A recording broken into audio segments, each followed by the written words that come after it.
The Leominster City Council meeting is brought to you by the generous support of the Service Oil Company, 345R Lancaster Street, Leominster, 978-466-1922.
All set? Yes, we are ready to roll. Okay, Hopefully thank we're you on for time being and here. we'll finish on time. Get and out of your way. Stick So to the yours. schedule.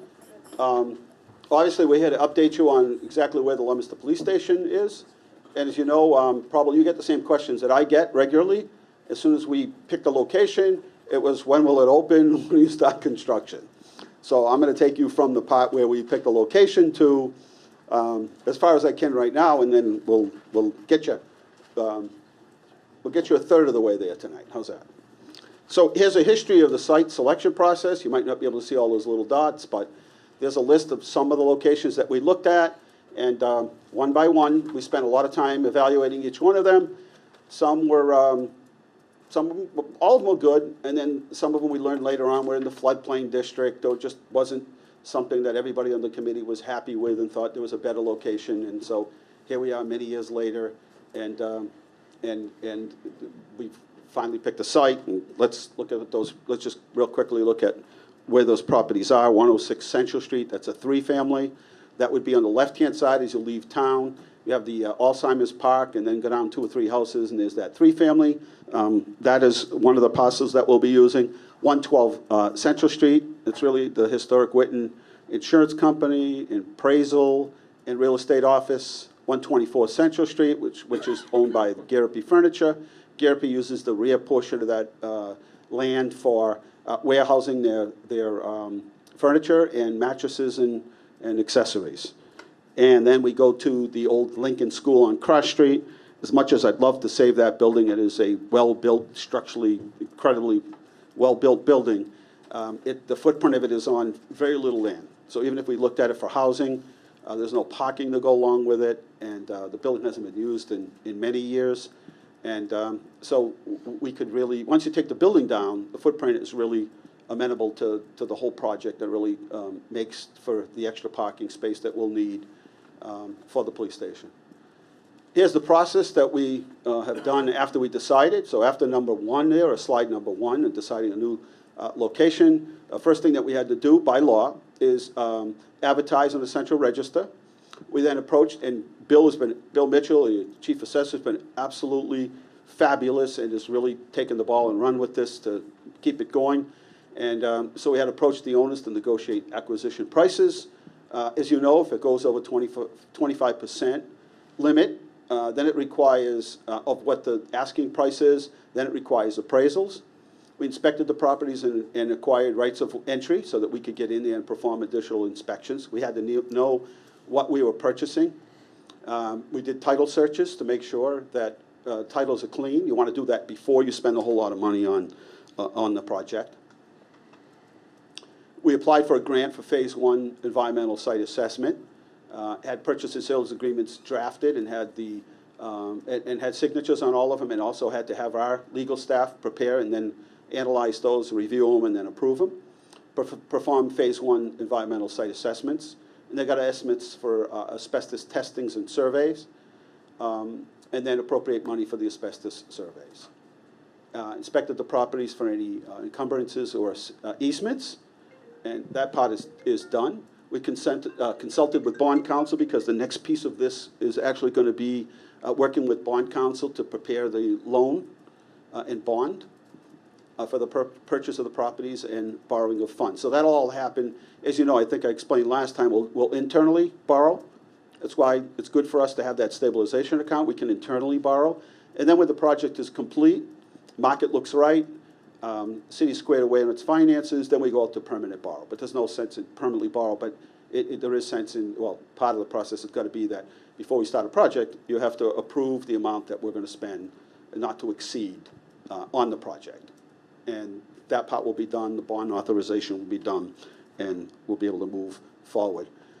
What's next? The public hearing to be held on September 6th. That is organized by the City Council. City Council to vote on borrowing directly after the public hearing, we hope. City Clerk to deliver the bond note to the Mayor on September 7th for signature after your vote. A 20-day waiting appeal period before action can be taken on the appropriation. That's law.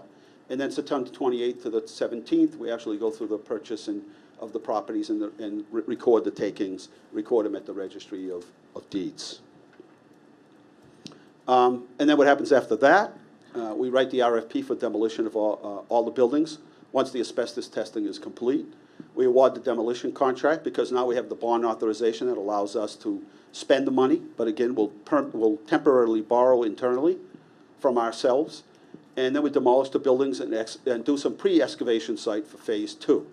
And then we write the RFP for the police station design. We might, so some of this the RFP, writing the actual RFP to hire a designer will probably happen at the same time as we're writing the RFP for the demolition.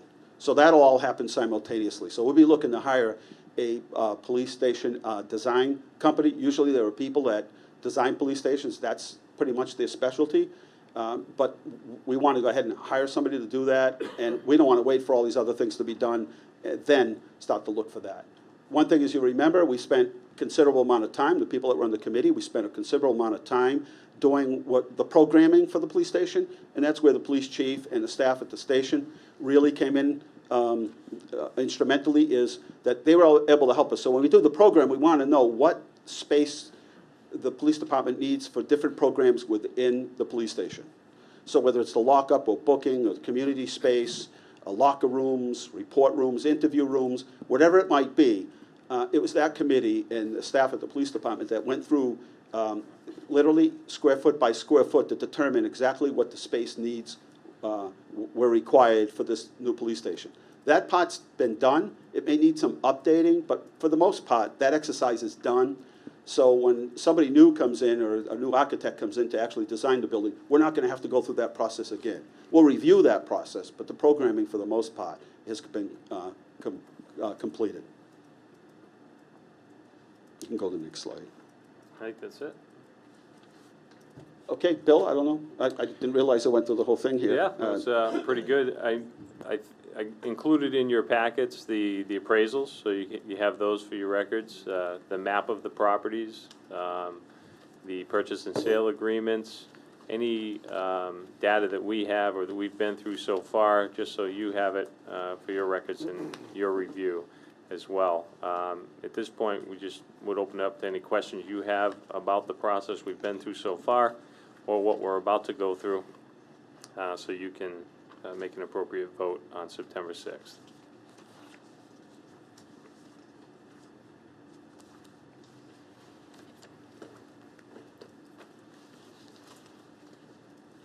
There was some discussion regarding coming out onto Lancaster Street at one point.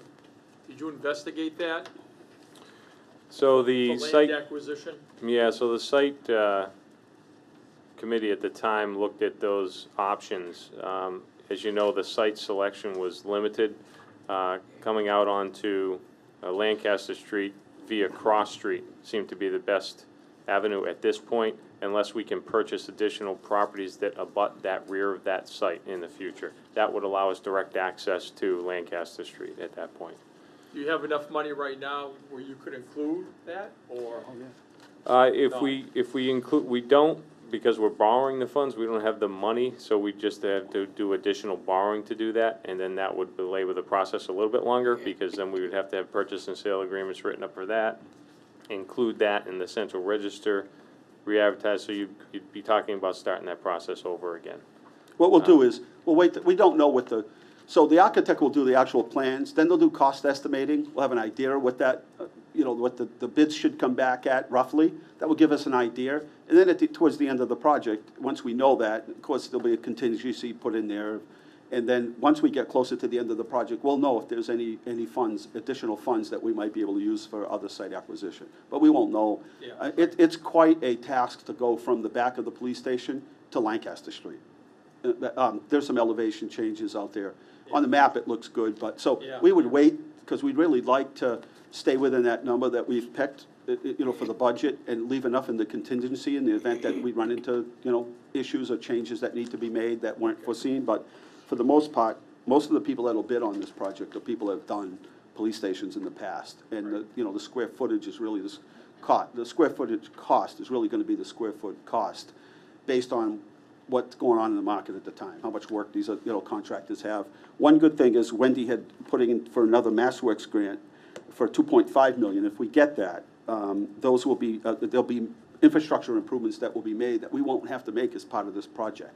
So that'll mean infrastructure improvements to Cross Street, Central Court, Eden Glen, and then Graham Street. And we'll know in October, November. We put in for $2.4 million, and we hope we get that.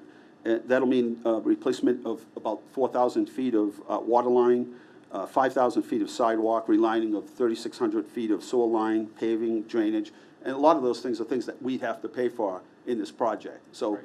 we're really hoping that and we'll really be lobbying to get that money, because it'll be a real boost for this project. And, that's a considerable savings for us. Yeah. So that's not excluded entirely. It's just put aside for now, and we'll leave it as an alternate.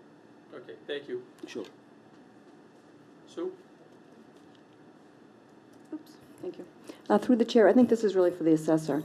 I've had questions from people in the community that, if you could explain to the public in general, the differences between the taxable value that if you go into the vision system, you can see something's estimated, it's appraised at 150,000, and we're paying a little bit more than that, and particularly on the biggest piece, because I know that the city's paying $1 million for that, but it's assessed, or not, assessed is not the right word, that's not the right terminology, but on the city's books in terms of taxable value, it looks a lot less. So I've had people express concern about that. So if you can explain the difference Sure, to the public, thank you. Yeah, absolutely.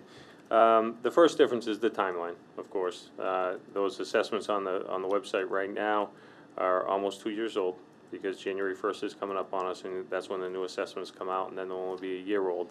So there's always a timing in between the market and what's happening and currently. So that's number one. Number two is we only inspect properties once every 9 years if you haven't pulled out a permit, if you haven't filed for an abatement, or if you haven't sold your property. So the appraisal of the property or the assessment on it is based on the last time we were out there and did an inspection. Now let's look at Mr. Garapi's property, for instance. It could be said that the environmental site assessment was done. There was nothing found. It was a phase 1 site assessment. Not knowing what the marketability of that property is, or if there would be further contamination unless another site assessment was done, is unclear. So it affects the marketability of the property. So you don't really know what the assessment might be. You try to foresee some of those things or come up with your best market value, and that's based on land sales or future development, what's the highest and best use. All those things come into play. So it's a little bit hard. So in that particular case, we haven't been out to that property prior to us looking at it for purchasing. and it was, I think it was assessed at like 270,000 or something like that. Obviously, there was some factors on the land, you know, pulling it down in price. So that's why we immediately had an appraisal done on the property. So then that allows us to look at current market value, go out of the city for your comparable properties, see what the highest and best use is. A commercial appraiser did that, looked at the future development of that property. The site did appraise at 900,000, which is what you have in front of you, that appraisal you do have a copy of. And it didn't matter, the seller wanted $1 million. That was the bottom line. So we could either take it by eminent domain and pay the 900,000 plus moving expenses and relocation costs and attorney's fees. So when you're all said and done, if you pay that 900,000 and relocation fees is meaning moving a furniture business that's storing their furniture into a similar building in a similar location with similar utility, you have to match that. So finding that and doing all that was well over 100,000 for attorney's fees. So it's like, let's just pay the $1 million, let's purchase it. Where else are we gonna find almost 3 acres in the center of the city with a location with the police station? So that's when you kinda have us over a barrel, and we gotta pay what we gotta pay in order to purchase the property. So in that particular case, we're paying, in my estimation, $100,000 over fair market value. The other properties isn't a big of a difference. Same thing with the Witten property. Hadn't been there in almost 9 years. That was appraised, I think, at 179.9. He had 2 appraisals performed. One was given to us for 220,000, so that's well with it. You know, it's almost within the 25%, but we used the appraised value, and that's fair in that particular case. And then on 106 Central Street, they wanted the assessed value. The one that was on the books at the time, I think they were looking at 185, but we had it assessed at 222.7. Now that one was opposite. Had I been in that property prior to us looking at it for purchasing and had updated along the way, we would have seen it wasn't in as good a condition as we had thought, and maybe that assessment would have been a little bit different, but we're well within 10% of that market value as far as that goes. So it's a matter of timing, it's a matter of inspections, it's a matter of doing a fair market analysis on it and updating those properties throughout the years. So that's really what it comes down to. So whenever we purchase property, it's always a good idea to appraise it currently and then pay that price. And the appraisal includes comparisons with other like parcels that have been sold? Yeah, absolutely, it does. Okay. Yep. Yeah, all you have to do is go down the street, maybe 5 buildings down to the left. They just built a new gas station. You don't even have to go any further. No, that land sold for a ton of money, 800,000, I mean, So- over 800,000. It's hard to say, well, that property's, you know, when you're doing comparison, hard to say that property's worth what they paid for it down there, but this property isn't. And Right. he's been approached by other people in the past and said no, so. I'm not even arguing Yeah, whether or no, not no, it's I worth that understand. money, it's just, I'm Yeah. just trying to have the public have an explanation that makes, you know, that makes people comfortable, I think, with the Yeah, whole I've- transaction. We had a lot of questions in my office as well. Sure. They knew I was part of the project, and those questions, it makes sense. Yep. What you wonder, well, why are we paying $1 million if it's only assessed at this much? So Yep. it makes So, sense. I have a follow-up for the mayor. So the 1757 out of the 2 million, that includes everything, right? That includes the demolition cost for the school? So that's an estimate right now. Right. Okay, And so that's based on what he has seen so far, the best estimation would include that. However, we put a little bit more in there because Sure. once the asbestos surveys are done, it could show us that there's more asbestos that needs to be remediated, and that cost could go up. And he did warn us of that at the time he gave us the estimate, so that's why you see a little bit more than the 1.7 million. at what point is the asbestos testing? I mean, is it halfway completed, is it? It's just starting. It's We just starting, talked to him okay. this week. Okay. Just talked to him today. Okay. We had to get an estimate first, so we could have you appropriate the money, which I think you appropriate $8,000 towards. I think the estimate is in there. I think it's about $4,600, what it's gonna end up 48, cost yeah. us. He's gonna start with the Lincoln School first, and then he's obviously gonna move to the Witten building. And the reason for that is because people are occupying those right now, so you don't want to tear into them or tear them apart until we close on those properties and we get that fully satisfied. Okay, so it's a good estimate, and you still have a little bit of contingency in case there is more on the site that needs to be fixed? That's correct. Okay, good, thank you. They'll issue a report, and from that report, will tell us exactly, you know, nobody's gonna bid on the removal of the asbestos unless they see the report. Right. Once they see the report, that will tell them everything they can bid on. Okay, thank you. All set, Counselor? I am. All set. Thank you. Counselor Frida, you're welcome. First of all, any of my comments exclude 112 Central Street. Okay. For possible conflict of interest. I know we keep coming back to this site. We looked at it many times. At one point, it wasn't affordable. We continued to look throughout the city as a committee and kept coming back to this site, which is a perfect location for the station. Mayor, my question, we've got 2 or 3 different sets of architectural plans between Jakunski and Hume and the other one that looked at Lancaster Street. Will you take those 2 sets? And I know they changed dramatically from the original, and, you know, the big computer room that now we don't need, and a lot of other parts of the station. But will they look at those and maybe try to modify some of those plans? Yeah, that's the programming part. That's been done, and so the space needs study, sort of, and then the programming. That's been done, and what we'll look at is technology's changing so fast. You know, at one time we're looking for, I don't know how many 1,000 square foot, you know, room just to handle the servers and all of that. More and more is going, as it becomes more secure, is going to the cloud. And we'll be looking at, we're building a police station for the next 50 years or the next 60 years. And what does that look like in 10 years, 20 years, 30 years? In terms of, a lot isn't going to change. It hasn't changed since 1957 in terms of what the police department does, but the technology is certainly going to change.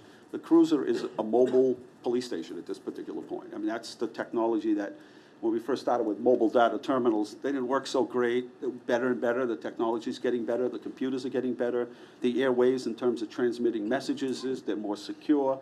So we'll be looking at, you know, each time a new police station has been built somewhere in New England, or even through the country, we'll look at how that's changed in just a year or 2 or 5, so that we take that programming information and adapt that to, you know, a futuristic police station that is going to include the technology that they need to do their job, and then room for expansion.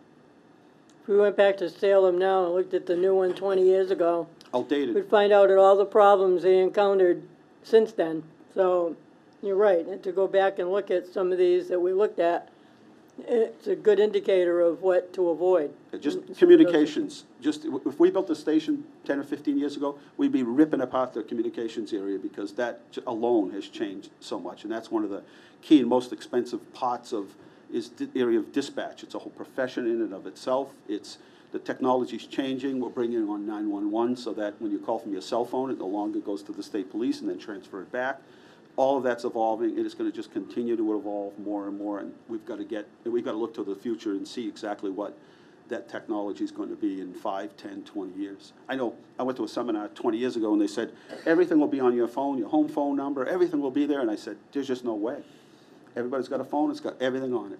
Pictures, music, their grocery list, one phone number. You know, people don't have a home phone anymore. Text it, faxed it, messages, it does everything. And that's just in 20 years. We've just seen the beginning of what technology can do. So we really want to be on the forefront of that. And that's what this police station will be representative of. We'll look for the greatest minds in technology to help us out with where we need to be. Well, the sites that we've looked at over the 20 years, this certainly was the best fit for us. So, you know, I'm really happy to see this get to this point. All set? Thank you. Any other questions or comments?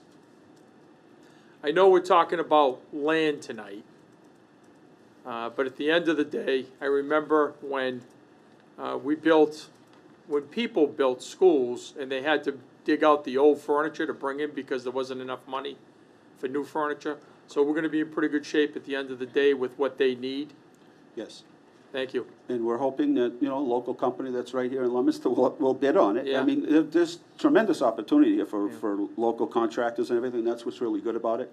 And, yeah, I mean, again, we have to wait till the final bids go out, and that will tell us everything. And, Right. you know, construction costs right now, you know, some days you put something out to bid, and there are a lot of companies that are finishing up projects. That's good for us. And there are other times when everyone's working and they just throw numbers out because, you know, they got other work.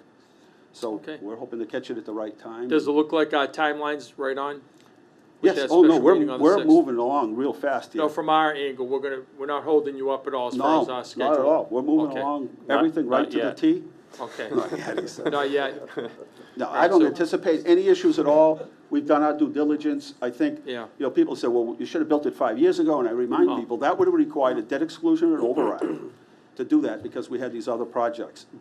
It's still our hope, fingers crossed, doing our best to do, that we will not have to, you know, do a debt exclusion or override or increase the cost of the taxes for this specific project, because we think we can do it from other bonds that are up, from other projects that are now expired, and we'll be able to take those and interweave them and shift them over to this project. So that's not done too common in the state of Massachusetts these days, so it comes at a perfect time. So may the project cost a little more? Yes, but what were the chances of getting a debt exclusion and override passed 5, 10, 20 years ago in some difficult economic times? I don't have a crystal ball, but I can only predict. So the stars are aligned, everything's moving along. We get to do some urban renewal. We still stay close to town, which is one of the things that we really, I know you've shared the same sentiment, is the goal was to try to keep it as close to the downtown as we possibly can. It's a busy, I look over there and I'm amazed at how many people are walking in and out of that lobby for information on just about anything you can imagine. I don't know what it is. It's got some magic. It's history. It's a good location. And that we didn't want to lose that. That's a real good community interaction, and it's not a great dispatch area or a great area of receiving. So we're not happy when people come to the front door, because we can't really do our best at showing them a good public first impression. But they do their best over there, but it doesn't slow down the amount of people that walk through that lobby. I mean, they go through more carpet. If anybody knows a carpet person that says they got the best carpet in the world, go over and install it, because there's people and this isn't all people bailing people out or they got in trouble. Just people comfortable about going in and asking for information and getting forms and those kinds of things. We didn't want to lose that. We've seen too many other communities find a piece of land somewhere and say, oh, let's just shove it there. And that never worked out. And it's one of the things that they regret the most in probably the 20 or 30 police departments that I've talked to over time, is regretting not spending more time on finding the right location and just being too quick to go ahead and build a police station and get it out of the way. So I think this is a great location, and I appreciate the patience of everybody. There's over 100 people that are in and out of that building every day that work there, and they've kept it up the best that they could, and keep it clean, and that was our overall objective, and so we hope very soon they'll have a new building to operate in, and the public will have a much more respectable and dignified and needed police station. Thank you. I know that the chief is in the audience. Do you have anything you'd like to add to it, chief, or you all set? He wants to do yard sales in the There's a special front of the- room for that for He's gonna permits. sell all the furniture in there? I'm just gonna echo what the mayor said. You know, I was dramatically opposed to it not being downtown someplace or close to downtown, and we're ecstatic with the location. Good. And we're excited. Good. Absolutely. Okay, thanks. Former counselor, city council president, citizen of the year, Jimmy Lanciani is in the audience. He's been involved with this for probably 3 decades with Councilor Frida. Councilor Lanciani, do you have anything you'd like to add to it? You just about grab the time. mic, please. No, out of respect to you, no question. It's about time. This goes back to me being personally involved when Mayor Richie Gerard was our mayor. And it's been nothing but it's not a bone of contention. It's the times and what we have to deal with. But I commend everybody that is looking at this in a way that we can get it done. The sooner, the better. The police department, the city of Leominster deserves better. Thank you. Thanks, Jimmy, thank you. Sue, you had your hand up? I did, I have a quick question. So assuming, this is for the mayor, so assuming that everything falls into place, the financing, the demolition, all that stuff, site work, what would be the time frame for opening a new building? Is it 18 months? Is it 24 months? Is it? I hate to give anything out because you never know what might happen, but the biggest thing right now is to get that architect hired, because they need to work on those plans, and it's going to take a while to develop those plans.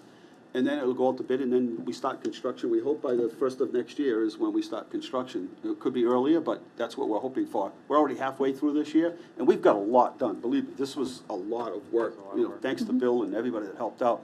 And, you know, we don't have a facilities group in the city. We're the facilities group. It's us, there's 5 or 6 of us, and the city electrician. we're the people that manage the buildings and everything. There is no other staff. So at the same time we're doing this, we're also working on, the fields behind the high school. We've got to do some, by state standards, we've got to do some upgrades to the courthouse. Our lease is up, and we're going to be signing a 10-year lease, but there needs to be some work done there. Remember the roof, our project's 20 years old, the roof is 20 years old. Not saying it needs a new roof, but the HVAC system is 20 years old. So we're working on a year extension on the lease with the court. And so we're working on that. Again, that's us. There is no crew on that, so we're gonna keep all these projects moving, all the grants that we're keeping moving. That's the staff that we have, but nothing's at a stall, everything's moving along, thanks to an ambitious crew of people that never say no.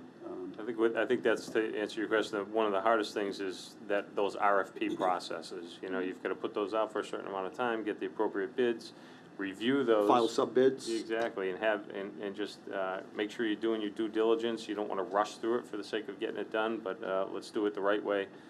Go through that bidding process, make sure we pick the right people for the job. If it takes another month or 2 months, then that puts us, if we don't get to put the shovel in the ground on January 1, but it ends up being April of 2020, it is what it is. But hopefully we'll just keep pressing along and moving along so we can get this done as soon as possible.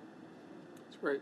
Councilor Feckley, do you have a hand up? I just have a comment. So the mayor and Bill, last time you both were down here about this, I said that I was impressed. And now I'm very impressed and hopeful.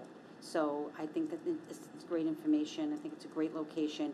And Bill, thank you again for explaining things to us, the common man, about those kind of evaluations so that people can understand. That's very important information. Yeah, we won't want Absolutely. people to say you paid, $3 million for Right. something that's worth $500,000. Exactly. We should all be able to explain that in this situation. We found land, right? And so let me give you a couple other scenarios of a couple of the other spots that we looked at. Had we acquired those properties, it meant demolition of a number of properties. Here we're talking an office building and then, a small warehouse in the back and the building, but it would have been millions just to do the demolition on some of those buildings, let alone acquiring the sites. And there were a number of places that came to us and said, well, buy us for, the building and everything for $3 or $4 million. And we were like, the building doesn't do any good for us.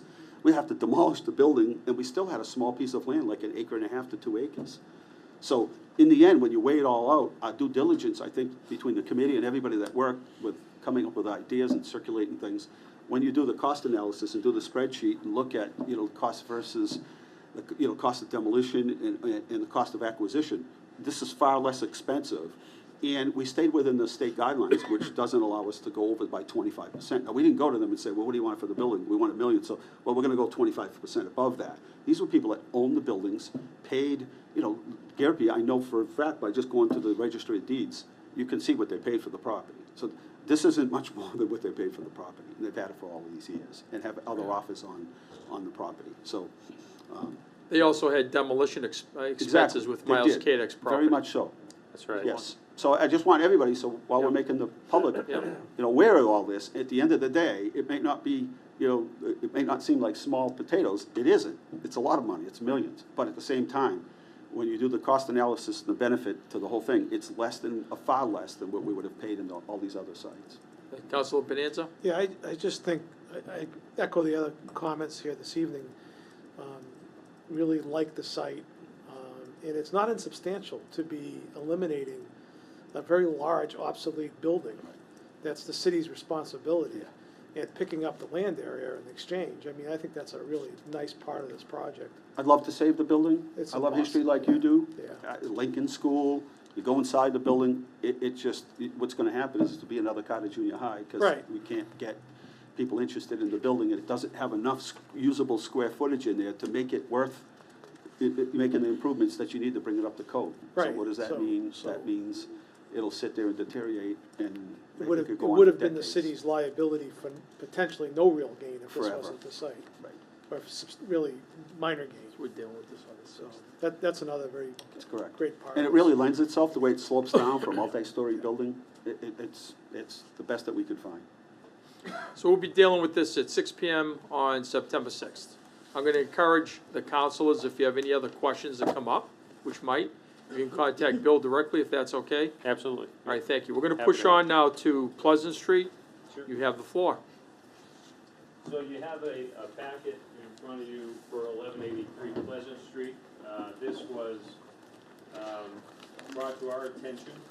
I'm just turning this off so you can. And just so you understand, when we get these, every so often, we'll get somebody that's interested in selling the property, and they will often come to us, even though it's not required. In some situations, it's required that 61A or B, that if you're gonna change the use of it, that you come to the city and offer it to it by law, and we have so many days, 60 days or 30 days to respond. But as we get people that are interested, we're not trying to put the council in a difficult spot, but just let you know that sometimes people feel that this might be something the city's interested in. I don't wanna be the person that says yes or no for the whole city, because there may be interest in it. So we simply bring these down, and remember we bought the one down on Central Street? We bring this one down just to see if there's any interest in it. That's all we bring it down for. It isn't a vote to acquire the land or anything, just to see whether or not you want us to continue on our due diligence to get more information about the property. Right, we're at a critical stage here where we're spending money on a police station. This is a good opportunity for us because, as you can see in the packet, what you're going to see is there's 3 sections in your packet, and just to go through it real quickly so you don't have to be bored with all of the details. I gave you all the information, so you do have it for your review, in case you have questions later. But Mr. Bedard is in the audience tonight. He's here to witness this. He was the one who brought it forward to our attention. We do own all the way around the property. Shoalin Farms does own all the way around this property. It was one of the original pieces that was subdivided out years ago. He had a market analysis done on it by Century 21 that was close to, I believe, $850,000 would have been the market value. However, that would have included subdividing an additional 4 parcels from that land. After doing a little bit of deed research, I noticed that there was a deed restriction that does not allow this property to be subdivided. That was from the original Shoalin Farm owners. And the original owners of the 5 parcels of Shoalin Farm, which is now us, that would have to grant that permission to be subdivided in order to make that market value. So Section 1 just explains that to you. Section 2 is another market analysis that Mr. Bedard had done by La Macchia Real Estate. The market analysis is in there with the comparable sales, so you can see what they were looking at when they were trying to come up with a market value. And then at the end of the section, I did a market analysis myself. So this property could be anywhere from $425,000 up to $690,000 is where this lies. So given that estimate, the purpose we're here tonight is to see, before I go into any further work or finding out where this money might come from to purchase this property, what the use might be, would be better served by talking to Joanne Donato. What Shoalin Farms would use this property for, what the benefits for the city would be. My particular reason for being down here is to see what the appetite of the council is for purchasing this property and spending those additional dollars with everything we have going on. Given that, that's why I have Mr. Bedard here tonight, in case you have any direct questions for him, and why he is willing to sell the property to the city at this point. Maybe he can talk about his timeline a little bit. But I don't want to hold him up from selling this property if we have an interest in purchasing it, because once we have an interest, then we have to go through similar hoops like we did with the police station, negotiate a price, we have to do title searches, we have to do appraisal, would be appropriate on this property because of its uniqueness, to determine that process, and then go through the purchase and sale agreement and get all those things lined up for a closing, appropriate the money, and then purchase the property. Can the gentleman please join us? Stephen, come on in. Mr. Bonanza, you have the floor. I was just gonna ask, Bill, just rough calculation, looks like it's just about. Come sit down. Come on in. Sit down. Very comfortable seat. Don't think you have to knock another $50,000 off it for that seat, which is genuine kindness. No, you just said the price went up.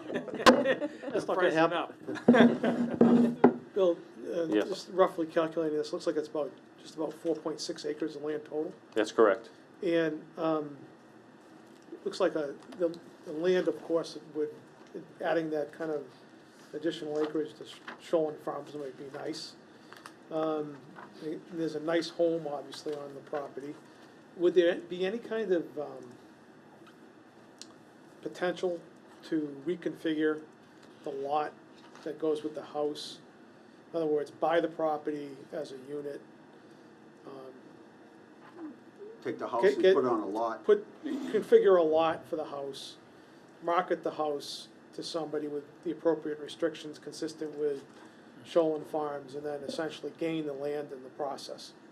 Is that something that, I mean, I wouldn't say that's impossible, because in the deed restriction, it specifically says that the subdivision of this lot can no longer, it cannot be subdivided any further than what it is right now without permission written from the original Shoalin Farms owners. The way the deed's written, there's 5 parcels, and then there's a parcel 6 and 7. The original owners of those 5 parcels are the people who will decide if this can be subdivided any further. Those original owners are now us. So we would, the city, I'm assuming we'd have to go through council to see if that's appropriate. If we can give the permission to Mr. Bedard to subdivide this out any further, and then allow him to sell the house and us acquire the land. I will tell you that I did go up and inspect the property. Joanne Donato did as well, my assistant Rick. When you go up there to look at that property, it is a beautiful piece of property, there's no doubt about it. When you sit there and you look at that, it is an estate type of property.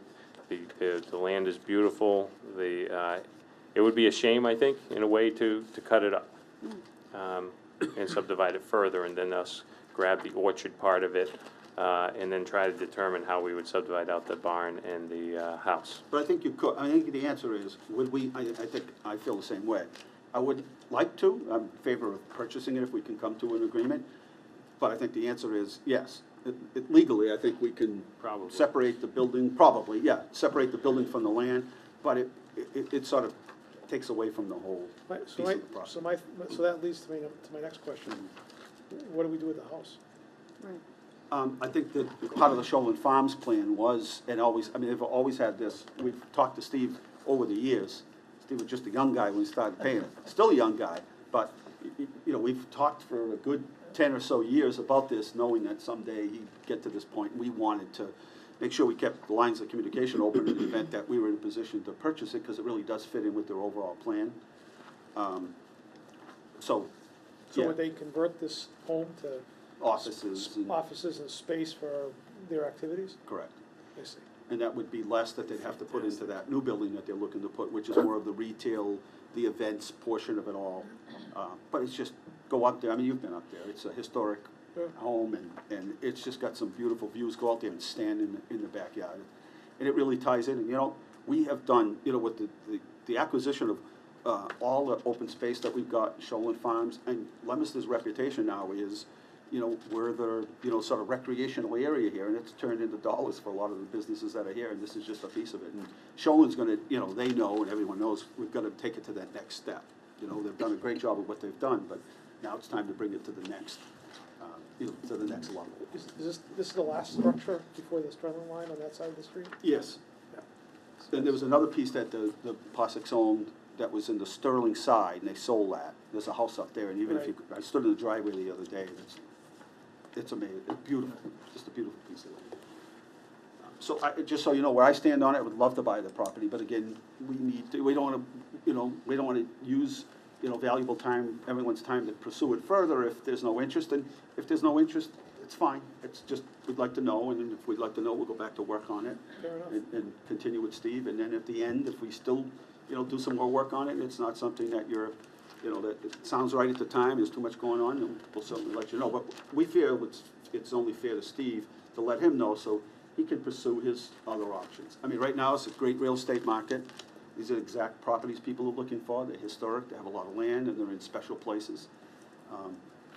So it's you know, it's only fair to us to let them know that we're, you know, interested and want to pursue it and do our due diligence.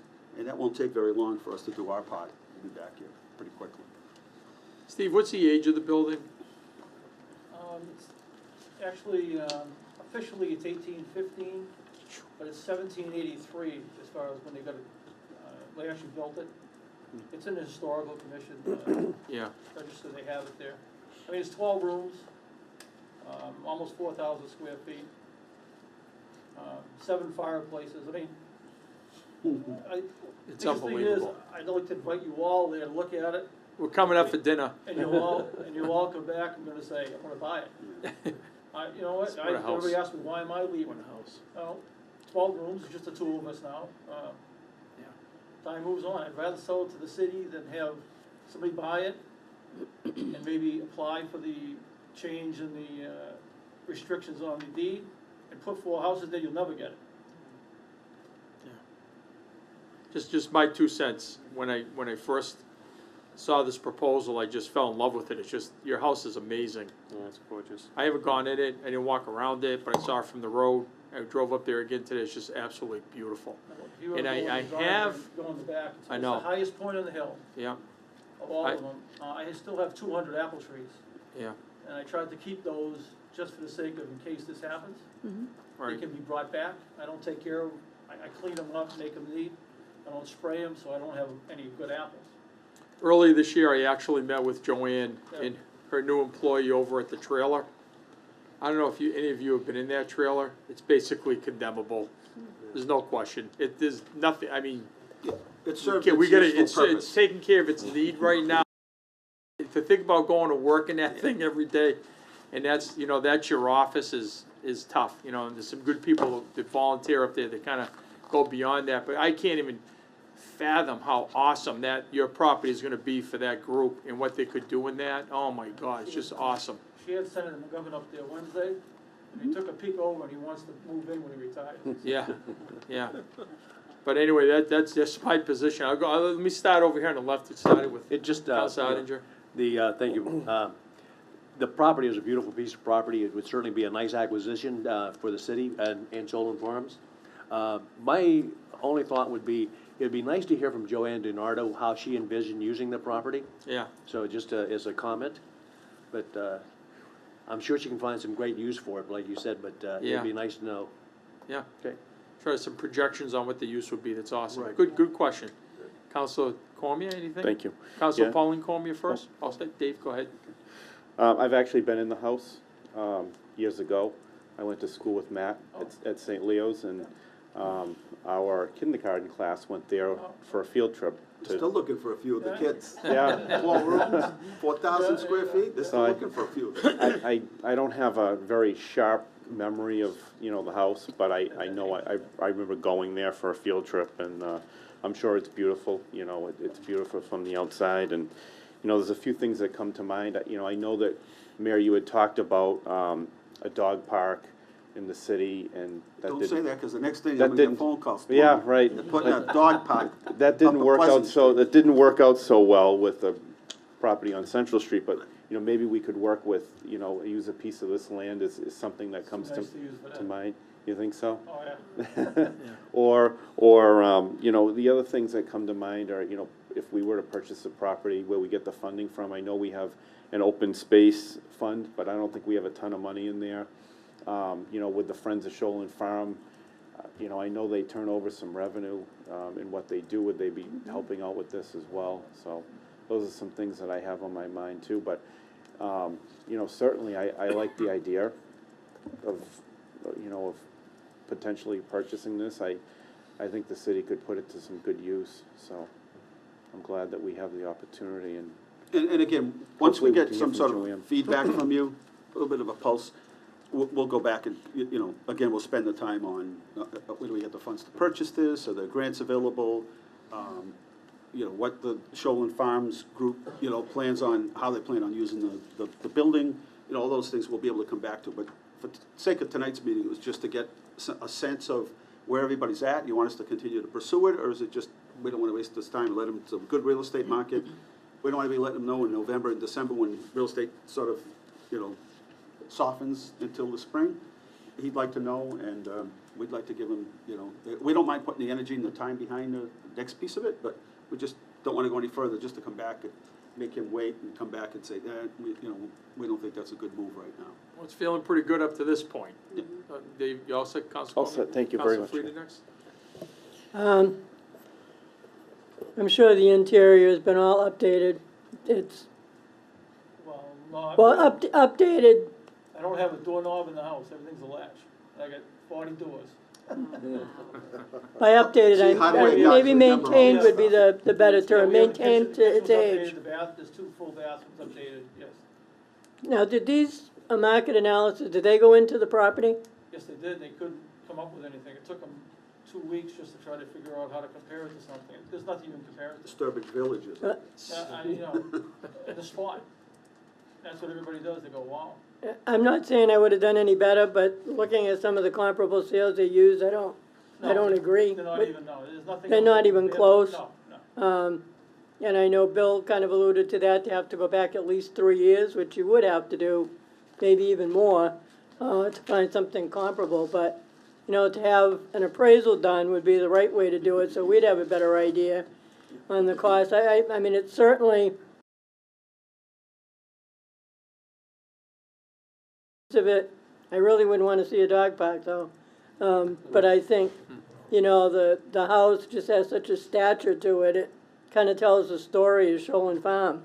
And I agree with that. I'd want to know, I want a better idea of the cost, and an appraisal would do that, an accurate appraisal. So we could, I wouldn't want to take anything away from the police station at this site, at this point. I mean, that's crucial. We did that 20 years ago with a courthouse to save it and never recouped in those 20 years. So I'd be supportive if we can not affect the police station, and if we get a better number. Then I don't agree with the market analysis. I mean, I'd go more with Bill's. Definitely can't be a dog park, though. No? They'll be chasing rabbits and deer. Counselor Dombrowski? No, I agree with Councilor Frida's comments. I think I'd be in support of it, just, you know, but I think those are two areas to look at. But I would be in support of it, yes. Thank you. Counselor Shalfo's up. Yeah, thank you very much. In order for me to really be supportive completely, I'd need to know the financing plan. How are we going to pay for it? Yep. So that's what I would want to know, and that would really help move me in the right direction, I think. Thank you. Counselor Feckley? I would be supportive of it too. I agree with Council Frieda and Council Shalfo Zephyr about knowing, you know, getting another appraisal, knowing the financing plan. But Mr. Bernard, when you said about 4 houses, you know, up there, it just doesn't fit in that, you know, historic location. So I think it's something that should be pursued. Yeah, so when we come back, what we'll have is a better market analysis or appraisal of what the property's worth. We'll have a presentation by Joanne to say exactly how it fits in. We'll have a look at whether we qualify for any, are there any grants out there that we might, I think everybody from the state and the federal government that's seen it, all the people from USDA that were there the other day, I mean, I think everybody's in agreement. These are special places you can't, it's like going to Fruitland saying we're gonna build houses up there. You know what I mean? You wouldn't do that, you wouldn't even think of it. So that, everyone has the same reaction. And then also, you know, the financing plan, and then how it fits in with the city's overall economic development plan, which a lot of it is open space and recreational pieces, which we've done very well with, and that continues to expand and benefit local businesses. And it's one of the attractions for when people are buying homes, is that you own an apple orchard and you own, you know, thousands of acres of open space that's part of your backyard. That's been a huge draw for the city. So we'll do that in the next presentation, so as soon as we get that, we'll come back. But at least I think it's safe to say, the feedback that I get is continue to pursue our negotiations with Steve and ask him to put it on hold for a little while until we can get back. We need probably a month or 2, month and a half probably. Yeah, I to get think this that's the together. next appropriate thing, is let's go ahead and get a market appraisal done, Steve, and then that way we'll have a better idea. And it's part of the negotiation process anyway, between what we can pay and what Steve wants. Right. And that would be appropriate, and then we can go from there. Okay, one more question. Counselor Frieda, please. Not a question as much as a comment. I think we ought to thank you, Mr. Bernard, for coming to us with it. It would have been a very easy sale, but the location, the view, the surroundings, would have been very easy for you to just turn around and sell it. So, you know, I just want to thank you for bringing it to us and give us the opportunity to look at it. Well, thank you. I always planned on, if something was happening, to try to keep it as it is and try to make it part of the orchard. I know it was part of the master plan of Shoalin Farms to acquire my property and the Coleman's property. It's tough to move. It's tough to leave that place, but it might be time. From a hardware guy, Yeah. right? Yeah. Who's had to replace, how many fireplaces, 7? Seven fireplaces and fireplaces. a wood stove with another chimney, yeah. Can you just imagine all winter long running around in the day in the late 1700s, 1800s? There's actually 2 beehive ovens in it, too. Right. Amazing. Yeah. Put the phone down, kid, you gotta go fire up those, right? Bring in some wood. As soon as one goes out, 10 minutes later, the next one's out, right? Just amazing. imagine that. Okay, gentlemen, thank you. Thank you. Thank you. Nice seeing you tonight. Thanks for coming down. Wendy, Billy, would you mind moving that out of here? Thank you. Ladies, watch out for 1 second.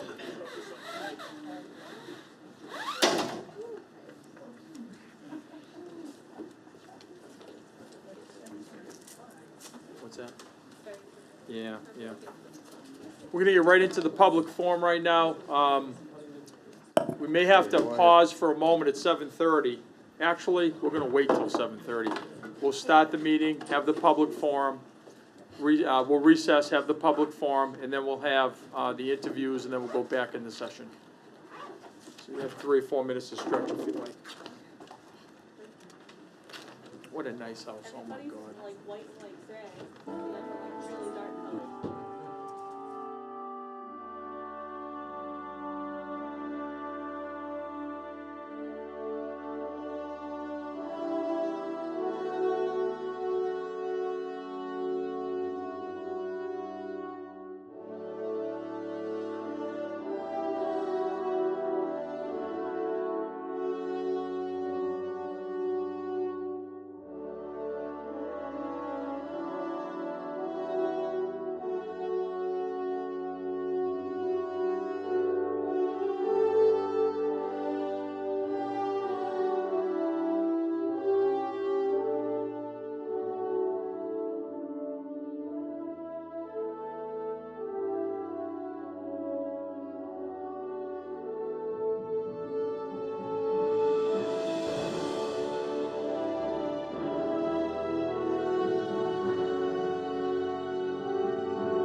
Meeting of the City Council for August 27th is now in session.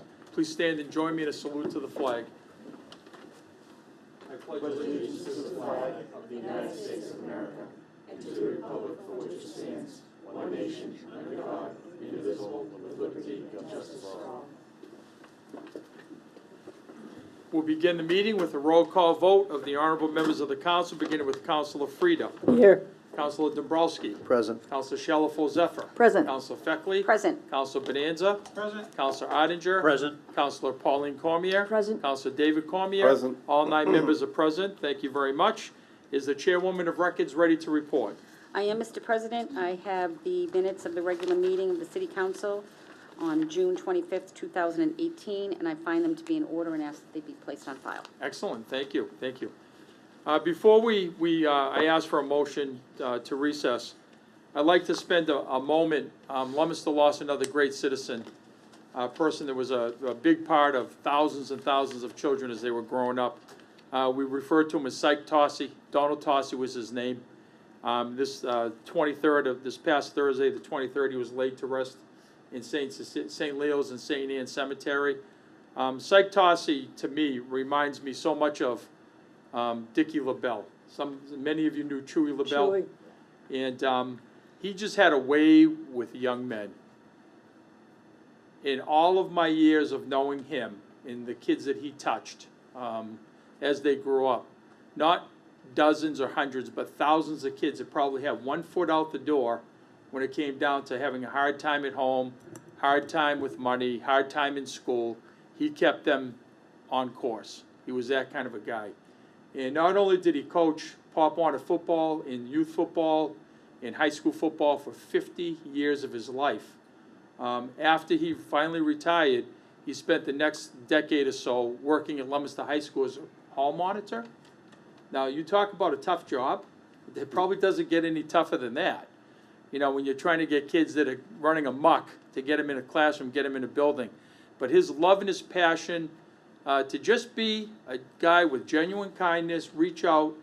So many people had so much respect for him, and if you didn't know him and you got a chance to know him, they understood, you know, the deep-rooted values he had about being a man, being a good person, giving back to your community, and just a great, great person. I know he touched my life. He's touched so many lives. I just want to share with you also that the first home game for Leominster High School is going to be taking place the second week. And the football team, the cheerleaders, the band, and also the parents would like to dedicate that game to him. So, you know, if you come down that night, you'll probably hear one of the favorite songs he used to like to sing at all the weddings and places where he could grab a microphone. We're going to be playing it for the family. But in the meantime, that will be a night we have a chance to remember him. We're also getting together as a family. We're going to be getting together with the family to be talking about a dedication bench, maybe at Doyle Field or the Pop Warner Field, and a few other things, which the top and foremost thing that was brought to our attention was how do we do a scholarship for kids? You know, so we're going to be working on that for the family as well. So a great gentleman, a great friend to football, a great friend to the community, and a guy that is loved by so many people.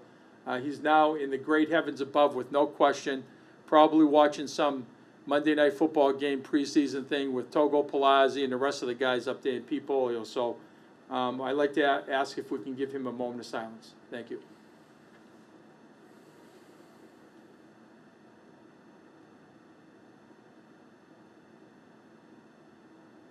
Thank you very much. Any other comments on that? Councilor Frida. Not on Psych Tossie, but I'd also like to remember Dan Curley, Dan Curley. who Go for it. also was very instrumental in the city of Leominster. Thank you. Let's have a moment of silence for Dan also, all right?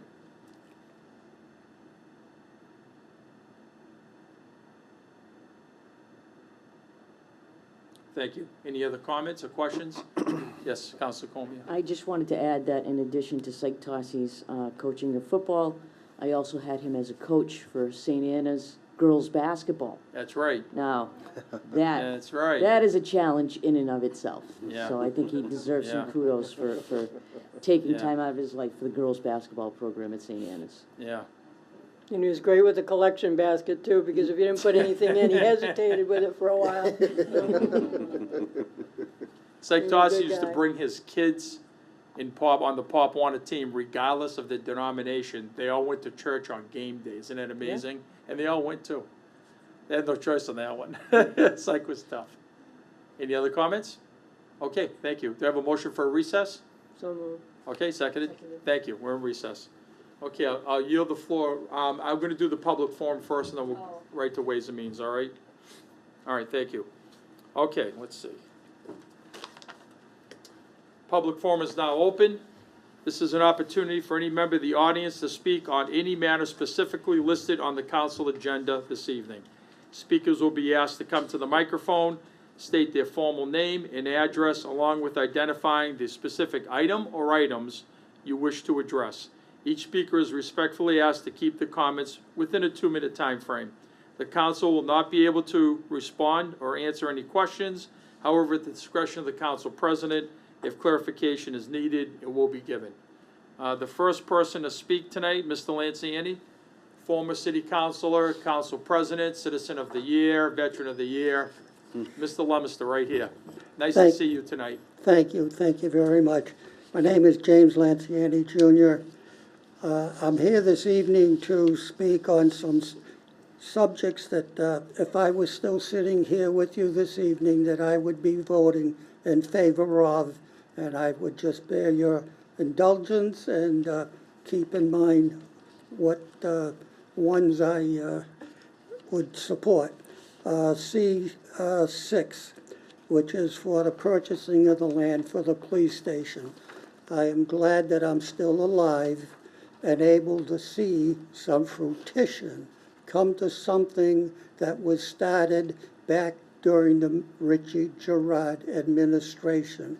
And I was on that committee and have been on that committee since, waiting for a new police station. C07. 7 is Mark Bedanzer and Sue Shalafo requesting to revise a city ordinance, and I think that it's time to revise it. 0919, which is the rules and procedure, I would support that. C9, Mayor Mazzarella to pay a bill of $323,000 that needs to be paid. Please pay it. 8418, Interim Chief Michael Goldman with the regards to licensing, and let it be through his office. Great idea. Time for it to change and let it go to the police department. Councilor Frida's put a petition in to continue honoring veterans' parking spaces, 2 parking spaces within the parking needs. I support that wholeheartedly. And finally, again, the last item would be the 3 parcels apiece on Central Street.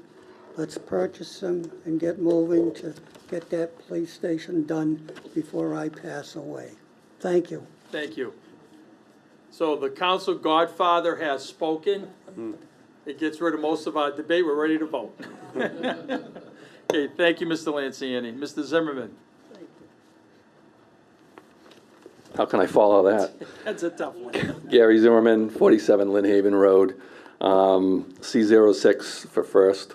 The assessment value tonight changed my talk around a little bit because I find it still kind of funny that the assessment value is like $900,000, but when you look on the vision card, 2018, 2017, that land was valued at $158,000. So either one, we're losing a lot of taxpayers' dollars on the valuation of that land, and maybe we should go around the city and look at all of the land that's manufacturing, industrial, or whatever, and get some tax money, because that's a big change in a year, 2 years, or whenever they did the assessment according to the vision card. Now, again, I'm not here to ask him a question. A couple other points on the police station.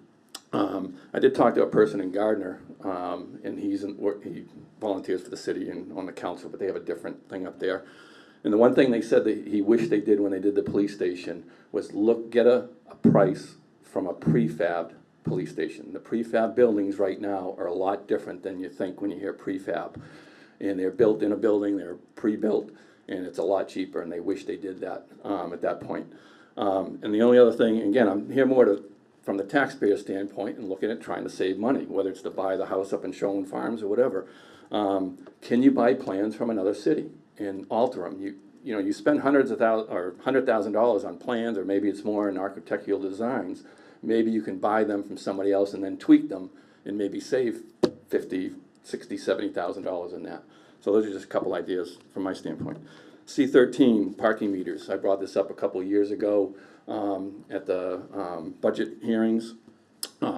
Again, looking at 10 cents and a nickel, I don't know why that isn't at a quarter right now for 15 minutes.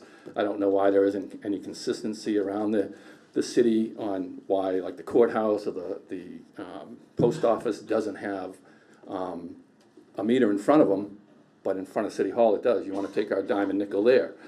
And when I did the math and putting them up in these different places, and there's like 30 spots or whatever, you could gain almost $200,000 possibly in these spots and put it to good use somewhere, whether it's to pay for the people doing it around the city, or put it towards programs in the school, or buying extra land. But to me, that's a place to raise. You raise our taxes every year. I watched the DPW come and sand behind Anderson, Bagley, and Mayo. They don't sand my driveway. Who's paying for that? We are. They're cleaning off the sidewalks around the meters. Who's paying for that? The DPW will shut off roads, and they clean it right up, right down to the pavement. Who's paying for that? The businesses downtown aren't paying for it. The taxpayers are. And again, I don't even get my sidewalk shoveled, which is fine. But there should be another way to raise the money to pay for that type of thing too. So changing the meters and a nickel a dime is nothing nowadays. It should be a quarter or 15 minutes. Thank you. Okay, thank you. Mr. Bernard, you already spoke, I think, this evening. Okay. Would any other member of the audience like to address the council? Second time? Third and final call?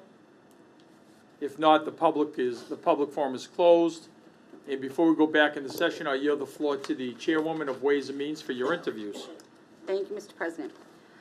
So our first interview is with Christopher Ryan. You can come, actually, Mr. Ryan, you can come right around here. Come right in.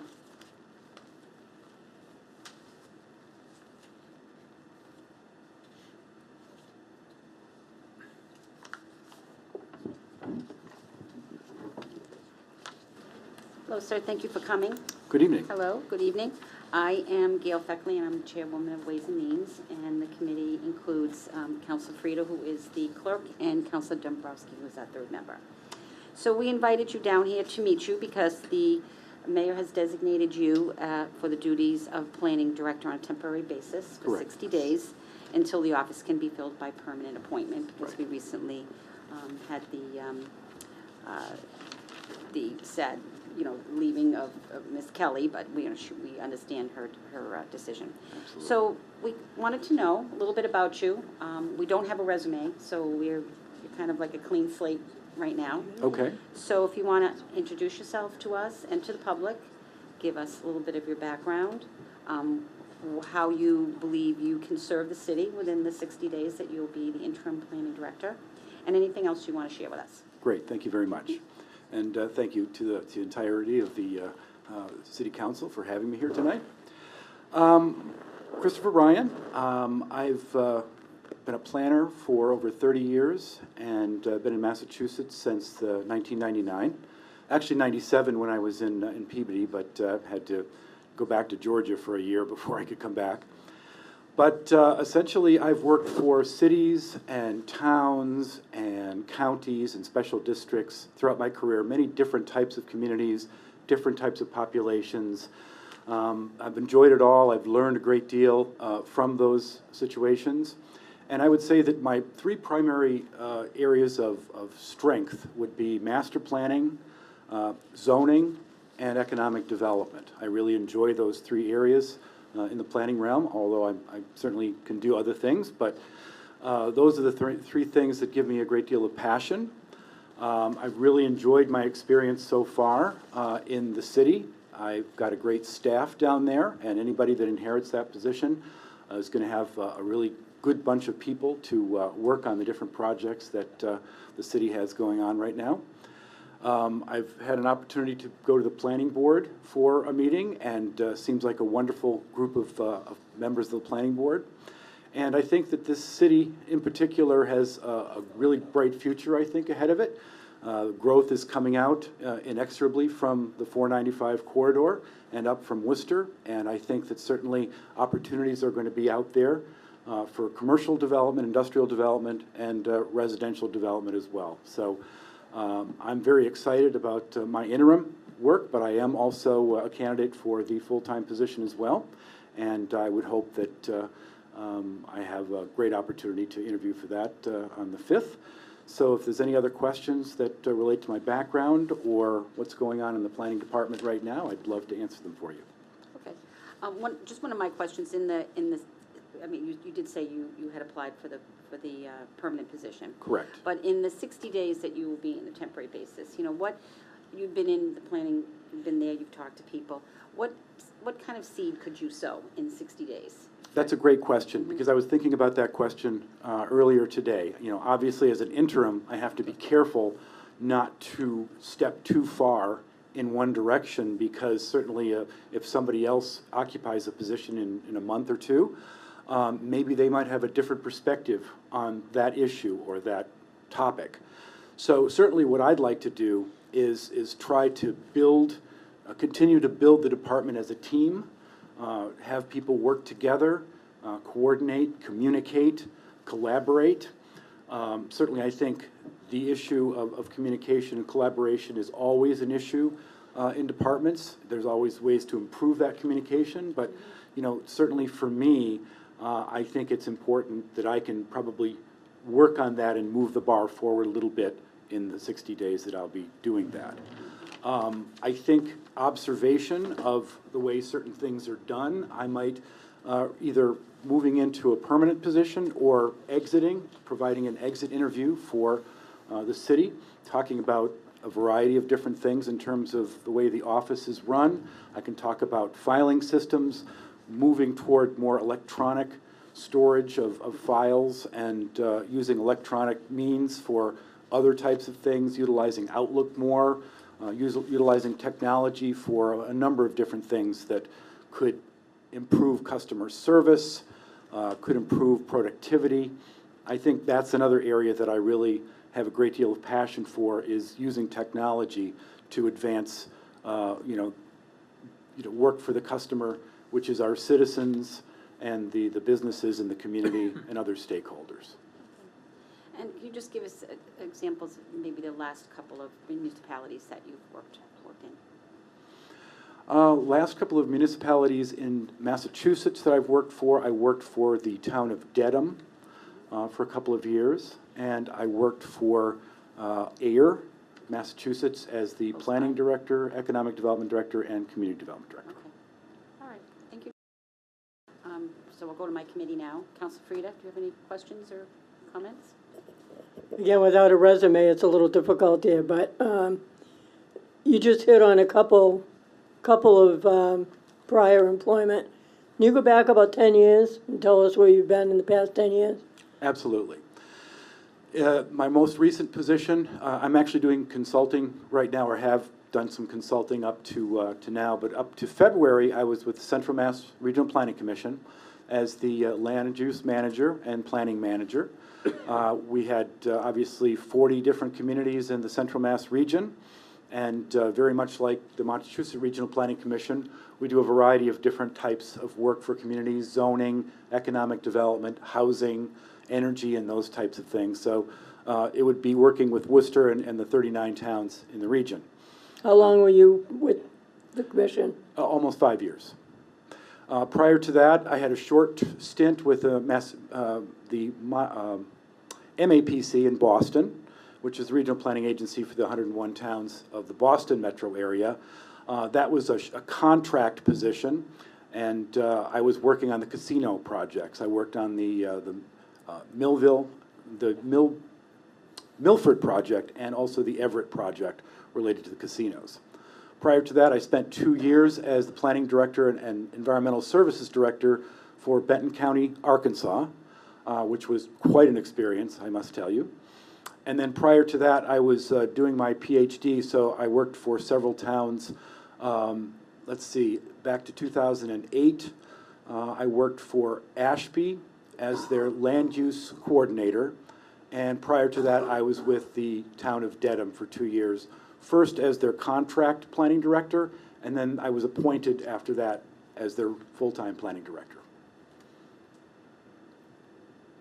That sounds a lot in 10 years. Is there a reason why you spent such a short amount of time in each municipality? Well, I think the CMRPC is more indicative of my career going further back, but I will say that the PhD actually was quite challenging to do in a position that required a lot of night meetings. So it was occasionally my need to move to another municipality that would support my doing that PhD degree. So other than that, it was just a matter of family in some circumstances. My wife actually took a job at Fidelity, and that required a move in our career as well. So that plus the PhD program required a little bit of shifting. Now, you mentioned a consulting firm. Do you still have that? Is that what you have? Yes, it's not, I finished up contracts that I was previously doing before coming to the city, but it's still a business. It has a business license, and so, you know, it's good to go if I need it, but it's really only necessary sometimes if I'm, for example, I left the CMRPC. I felt there was a need for me to maybe try once again to do some consulting. And then all of a sudden, my son announces that he has to go to one more semester at Fordham, which won't have any grants or anything like that associated with it, no financial aid. So I felt it was necessary to really consider the consulting a little bit of a luxury. So needed to get back into the regular workplace. So you won't be doing any consulting while you're in this position? Absolutely not. Not at all. Did you work for the town of Newburyport and Walpole back in the day? Well, actually, Newburyport's a very interesting story. You may actually Google that and find still some stories like Mary Baker's Arts blog. Yes, I was a candidate. I was the selection by Mayor Moak back in, I believe, 2006 or 7. I forgot the year. But I went to the Planning Commission. I went to the City Council and was ultimately the choice. But because I had committed prior to interviewing for the position to teaching a class at WPI, I felt that it was necessary for me to follow through with my commitment. When I make a commitment to do something, I want to follow through with that. And so I told the city, the mayor, would you please consider allowing me to continue to do the teaching of the class? It would be one semester, and I wouldn't do it again. That's the only way that I could do the Newburyport position. And he said yes. But it turns out that there were people on the council and the planning board that were a little bit concerned about it. There were some citizens who were upset about it. And so the day before the city council vote to confirm me, the mayor called and said, I think you may need to withdraw because I don't think I have the votes. At that time, I sent a letter withdrawing my candidacy. And ironically, the next day, one of the members of the city council called me and said they were surprised that I withdrew because they actually had the votes. So that was essentially the story. I went ahead and taught the WPI class, but I never actually did work for Newburyport, but I was the choice of the mayor. And I did Google it, by the way, without having a resume. I was on vacation last week, so the only thing I had was to look it up on the internet today. And I work with the mayor of Newburyport now. So, you know, I was kind of curious as to your relationship with Newburyport.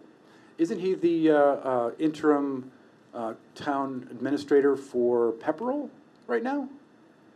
Is that the same John Moak? It wasn't him. It's the mayor now that I work Oh, with. the mayor now, I Yeah, see, no. okay, No. all right. I just have a little bit of an issue with having an advantage of working as an interim and applying for the position. You know, I just feel that that puts other people in, it has nothing to do with you, but I have a little bit, and I don't think, I'm in a Rotary Club with the planning board chair, and I asked him this noontime, and he wasn't even aware of you coming on, and I think that's kind of, again, that's probably not your fault, but, you know, to be a planning director and not even know who the planning board chair is, or have met him or had advice, I had a little bit of an issue with that, just the process. So, and again, it's not your issue, it's how I feel about it. Thank you. Thank you. You're all set? I'm all Councilor set, thank you. Councilor Dabrowski? Yeah, Mr. Ryan, can you just give us a summary of your educational background? Yeah, I have a bachelor's degree in geography and a minor in cartography from Miami of Ohio. My master's degree is Master of City Planning from Georgia Institute of Technology in Atlanta. And my PhD is in Environmental Studies from Antioch University, New England, in Keene. Okay. And then, have you started working here in Leominster? Have you started working here in Leominster already? Yes, my first day was, I believe, the 30th of July. Okay. Okay. And how did you come about to be hired, or how did that come about? Well, I noticed that the city, I believe it was Kristen, who had thrown out a message on Mass Planners Listserv, which is a common communication method for planners, learning about different methods of planning and answering questions. So when I saw that, I shot immediately an email to the mayor's office, basically offering to serve as an interim. And at that time, that was all of my intentions. When I got into the job, I learned that I really felt like it was a great position, and that's when I applied for it. But I heard from the mayor's office through Wendy, the HR director, and I was invited in for a series of discussions, first with Wendy individually, and then with the members of the staff in the department, plus I believe the assessor, I think Bill was there as well.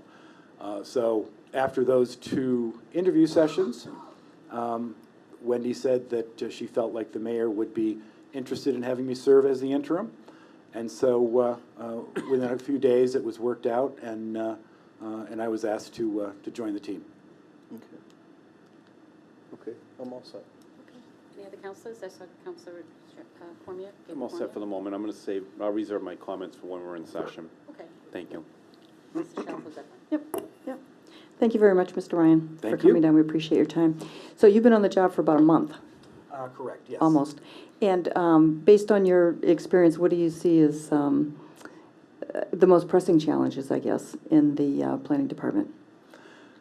I think the most pressing challenge is just stronger organization, just tightening up filing system, the communication system, making sure that everything is in a certain place that can be found quickly.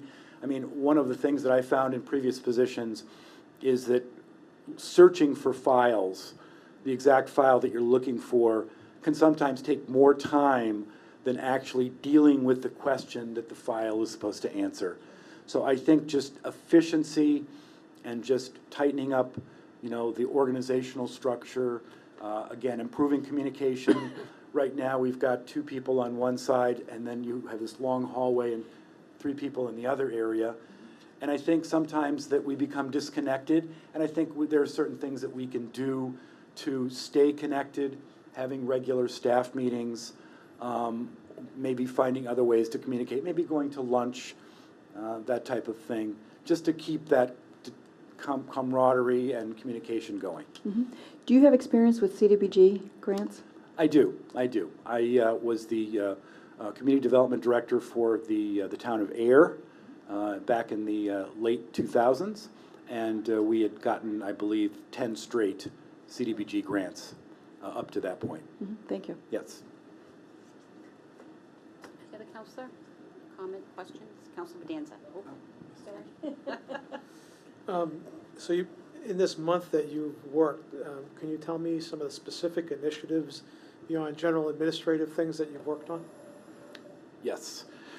One thing that I've done is I've looked at, and we hope to be able to present it to the planning board next meeting, but we did discuss it with them in the previous meeting on the 20th, maybe developing a set of standard conditions of approval for all different types of applications, so that you have, for example, you can talk about cleaning the site, you can talk about hours of construction, a lot of other things that, if you just have those standard conditions for all of your approvals, then a lot of things that often become complaints by neighbors or issues related to maybe dirt leaving the site from storm surges and stuff like that, could be a way that we could just have always on the decision letter, is one thing that we've been doing.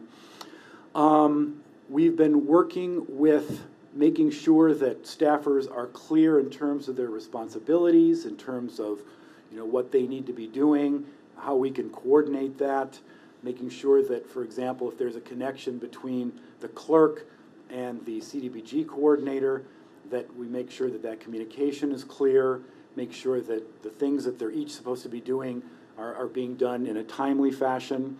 We've had a new housing rehab specialist hired over the last 7 weeks, and she's just getting her feet cut right now and having conversations with her in terms of what she should be specifically doing, trying to, just have some patience in terms of ramping up, enveloping all the responsibilities that she has, making sure that she's comfortable as she learns specific steps. That's another thing that we've been doing. In terms of the planning board, we've been working on talking about making packets better for the planning board members. One of the things that I hope to speak to the clerk about is maybe moving it toward a 3-ring binder system, so that after each meeting we can just clear the binder, bring it back to the office, and have it rotate back again. That's another thing that we've been doing. And a variety of other conversations that we've been having, certainly maybe not necessarily in terms of improving administrative capacity, but having had some great conversations with the economic development coordinator, certainly reading a couple of reports that relate to Jungle Road, so that we can get the best out of the consultant that we need for the city. You described a few of your passions. Do you have a passion for fixing unaccepted streets? Have you looked at the problem? Well, I know that it's a key problem related, that it comes directly out of the subdivision process in the state of Massachusetts. I mean, in many cases, and Have you looked at our problem? If I looked at your problem, I haven't heard of the issue yet, no. You'll find a report in your office that I wrote about it. Okay. With all due respect, I'd ask you to read it. Okay, we'll do so. Because it may give you some insight as to where the problem started, and maybe, hopefully, you can be part of the solution, if not on an interim basis later on. Love to look at it. Thank you. Any other counselors, comments, questions? Okay, Mr. Ryan, thank you for coming. We appreciate it. We wanted to get to know you. We have a little in-house business we're going to take care of when it comes to the appointments. I just have a couple of questions for the city clerk. Do you want me to remain for that? If you'd like to, you can. Okay, very good. Absolutely. Thank you. Yes, and thank you very much.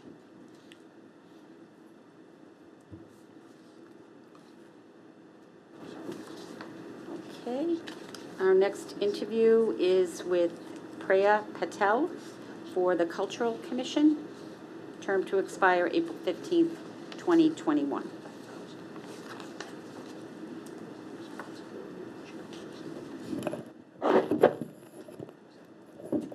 Hello, everyone. Hello. Now, did I pronounce your name correctly? Yeah, Priya. Okay. Well, thank you for your patience. I know we're a That's little all bit right. off of our time here this evening. We've had a busy agenda. But just to repeat, my name is Gail Feckley, and I'm the chairwoman of Ways and Means. Council Frieda is our clerk, and Council Dabrowski is our third member. And as you've seen how this Yeah. goes. Okay, so we're going to just kind of get to know you. You know, we appreciate your sense of volunteerism. And you did submit a very, very good letter indicating your interest in culture and society. You used a very good word, plethora. It's an SAT vocab word. Very good. And use it often. And also that you have adoration of the social sciences. So that really caught my eye, those words. So the Cultural Commission, as you know, in Leominster is a very important part of the community. Arts and music and culture and everything that goes with it, you know, especially in these days where some of the funding isn't as much as we'd like it to be in the schools. It's nice to see a student, a senior at Leominster High School, interested in serving on the Cultural Commission. So what I'd like you to do is just give us a little, you know, biography of yourself and what you feel as though you can contribute to the Cultural Commission. So my name's Priya Patel, as you already may know. I'm 17 years old. I'm going to be a senior at Leominster High School. I'm very active when it comes to volunteering. I've always had a sense of giving back to the community. If I just list some of the things I do, you would wonder, wow, she's everywhere. I know I want to major in biochemistry, so I like to plan out some time in the sciences and maths, and then also some for my humanities. I volunteer at the Ecotarium in Worcester, actually. I have like this internship going on over there in which I help them in organizing their collection of taxidermied animals so that it could be sent out for further research. I help, I educate the younger visitors there on the fossils, theory of evolution,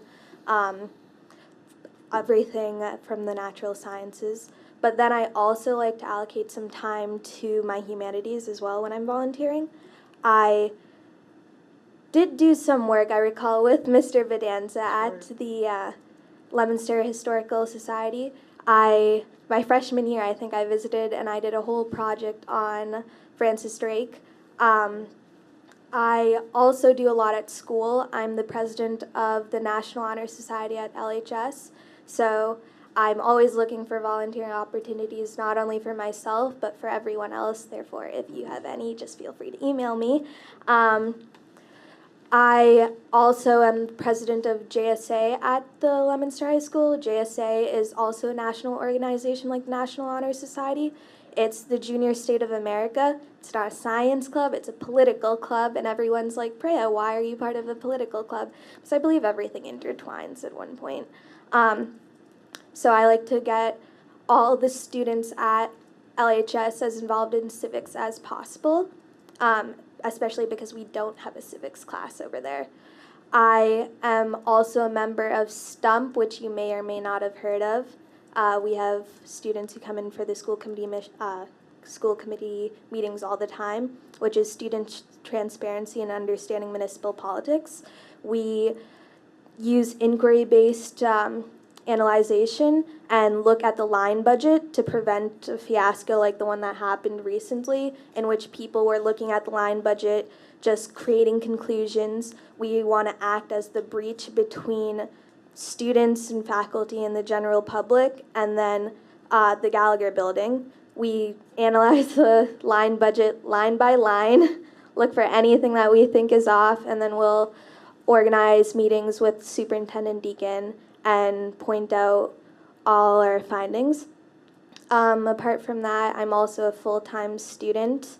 One of the reasons I'm especially interested in culture is because of the history classes at Leominster High School. I took cultural sociology my freshman year. I got an award in cultural sociology. I was extremely intrigued. And then my junior year, I took AP World History with Miss Murphy. She's a phenomenal teacher. It was really interesting to see how cultures throughout the world intertwine globally and how everyone is essentially connected. You look at it, once again, I'm that type of person who likes to intertwine all my areas together, looking at it from an environmental sense, an economic sense, a social sense.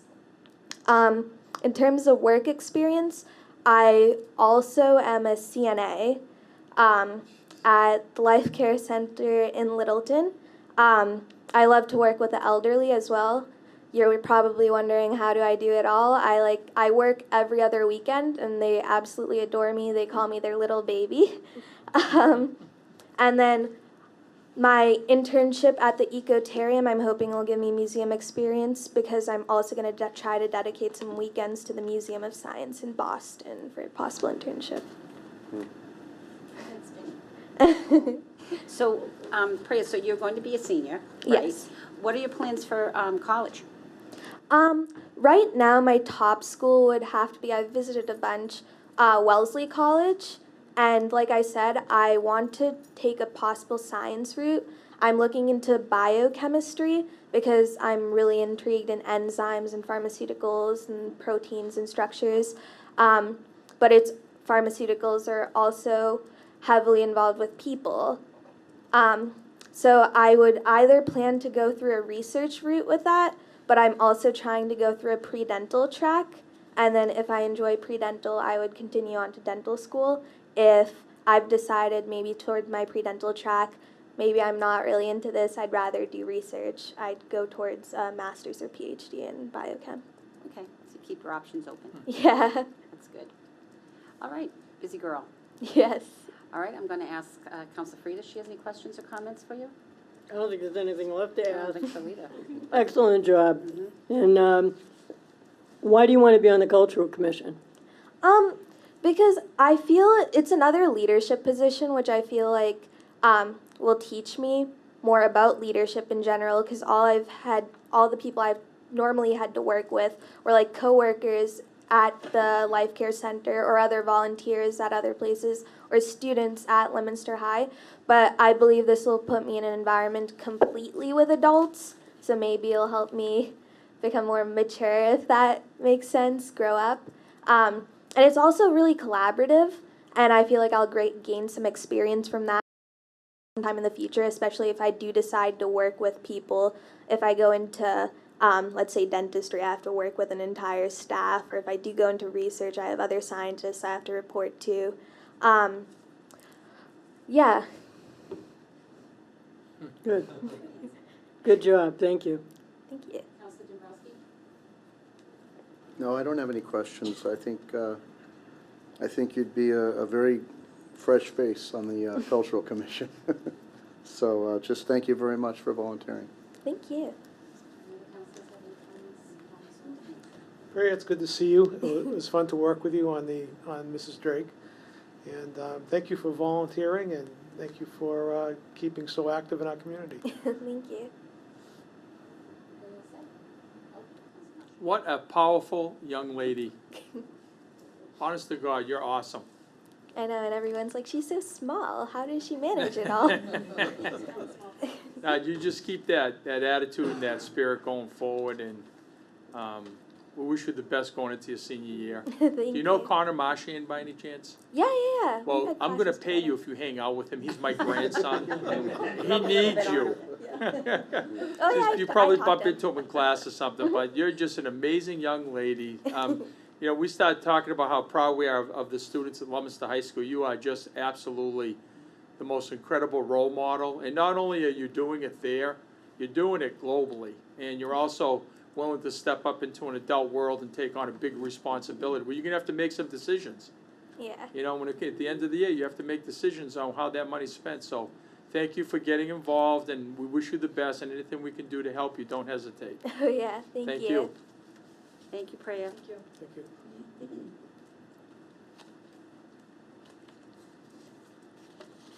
Councilor Lancina, we'll see you later. Counselor Feckley, you all set? I'm all set. I'm going to ask you to move the appointments up. Absolutely. Right before matters before the city council. Okay, so Pri, if you want to hang around for 5 minutes. Yeah, it won't be long. Okay. All right, good. We're back in session. We're gonna deal with the orders first. That should be pretty quick. We'll begin with communication 12. Thank you, Council President. Communication 12, Mayor Dean J. Mazzarella, relative to the appropriation of $32,000 to the ITTF expense account, same to be transferred from the stabilization fund regarding Microsoft Office licenses. Communication 12 is referred to the Chairman of Finance. Thank you, Mr. President. First time on the calendar, regular course, please. Thank you, Mr. Chairman. Regular course on Communication 12. Communication 13, Madam Clerk. Mayor Dean J. Mazzarella, relative to the appropriation of $6,000 to the parking meter salary and wages account, same to be transferred from the parking meter receipts reserved for appropriation account regarding funding for parking enforcement officer. Communication 13, again, is referred to the Chairman of Finance. Thank you, Mr. President. Regular course, please. Thank you, Mr. Chairman. Regular course on Communication 13. Communication 14. Mayor Dean J. Mazzarella, relative to the appropriation of $6,000 to the parking meter expense account, same to be transferred from the parking meter receipts reserved for appropriation account regarding parking facility and general parking expenses. Communication 14, again, is referred to the Chairman of Finance. Regular course, Mr. President. Thank you, Mr. Chairman. Regular course on Communication 14. Communication 15. Mayor Dean J. Mazzarella, relative to the appropriation of $1,119,490 to the street resurfacing expense account, same to be transferred from the Highway State Aid Revenue Reserve for appropriation. Communication 15, again, is referred to the Chairman of Finance. Thank you, Mr. President. First time on the calendar, regular course. Thank you, Mr. Chairman. Regular course on Communication 15. We'll now move on to appointments, and we're going to deal right with, we're going to suspend the protocol here. We're going to go right to the appointments on page 6. I refer Christopher Ryan for Planning Director, temporary basis for 60 days to the Chairwoman of Ways and Means. Thank you, Mr. President. My question to the city clerk regarding this appointment is, we did receive the letter from the mayor dated August 9th that indicated that the mayor has designated Mr. Ryan to perform the duties of the planning director on a temporary basis for 60 days. We've heard this evening that Mr. Ryan has been performing these duties for 30 days. However, on the back of the letter, we also have the certificate of appointment. So as the Ways and Means chairwoman, I'm asking the city clerk whether or not we, as city council, confirm this designation, or is it an appointment? We'll see if we can answer that. Go ahead. Yeah. It'd be a confirmation. Okay, so we will take a vote then? Yes. Okay. All right, so we had Mr. Ryan before us this evening. Mr. Ryan has been in the position of interim planning director for the last month. This appointment would be for 60 days, I'm assuming, including the last month of his appointment. Mr. Ryan does have quite a bit of municipal experience in planning. He has a high level of education. I feel as though he is working to the best of his ability within the short period of time to get up to speed, to help out the planning board in any way that he can for this short term.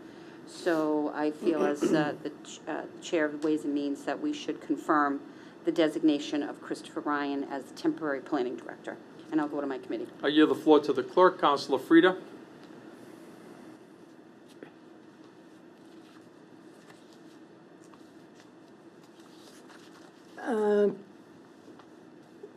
No, I'm in opposition solely on the fact that I don't want to see an interim applying for the position. I think it's an unfair advantage. I yield the floor to the third member, Councilor Dombrowski. I'll go along with the chair. I'm in favor of confirmation. Okay. Madam Chair, please qualify your committee report. We do not have a unanimous recommendation, but it is recommended that Christopher Ryan be confirmed in his designation as the planning director on a temporary basis for 60 days. Thank you, Madam Chair.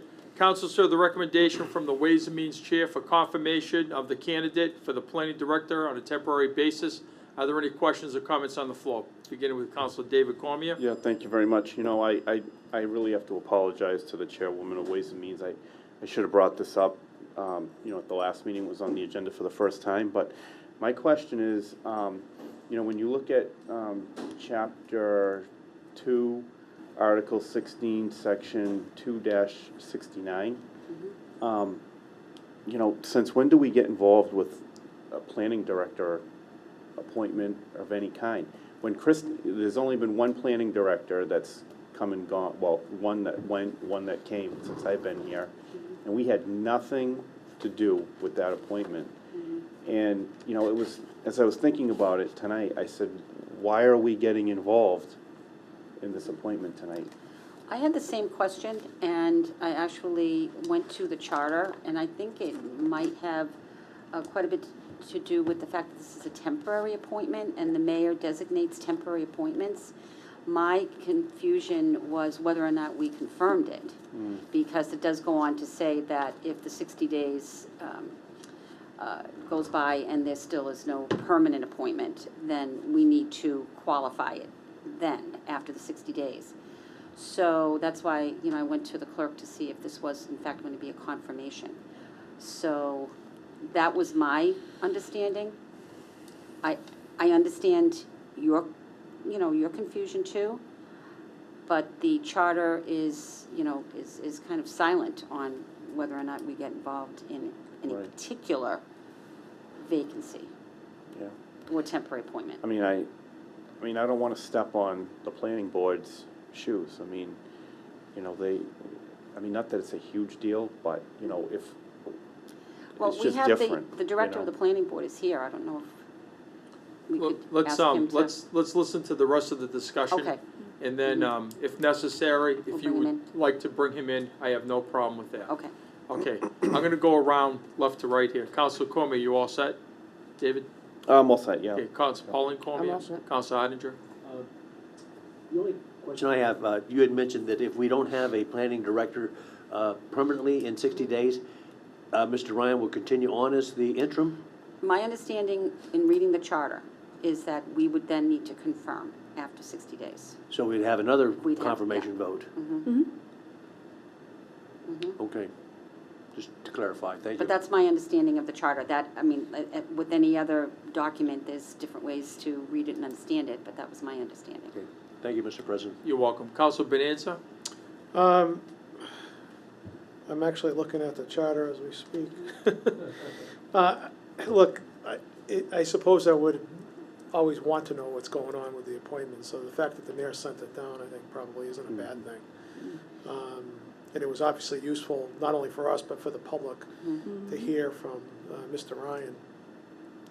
I do understand Councilor Frieda's apprehension about the process, but I'm okay with moving forward with this, and it's really for a brief period of time, frankly, so. Okay. Any other comments, questions? Okay, I want to apologize on behalf of my seat. The clerk did receive a resume.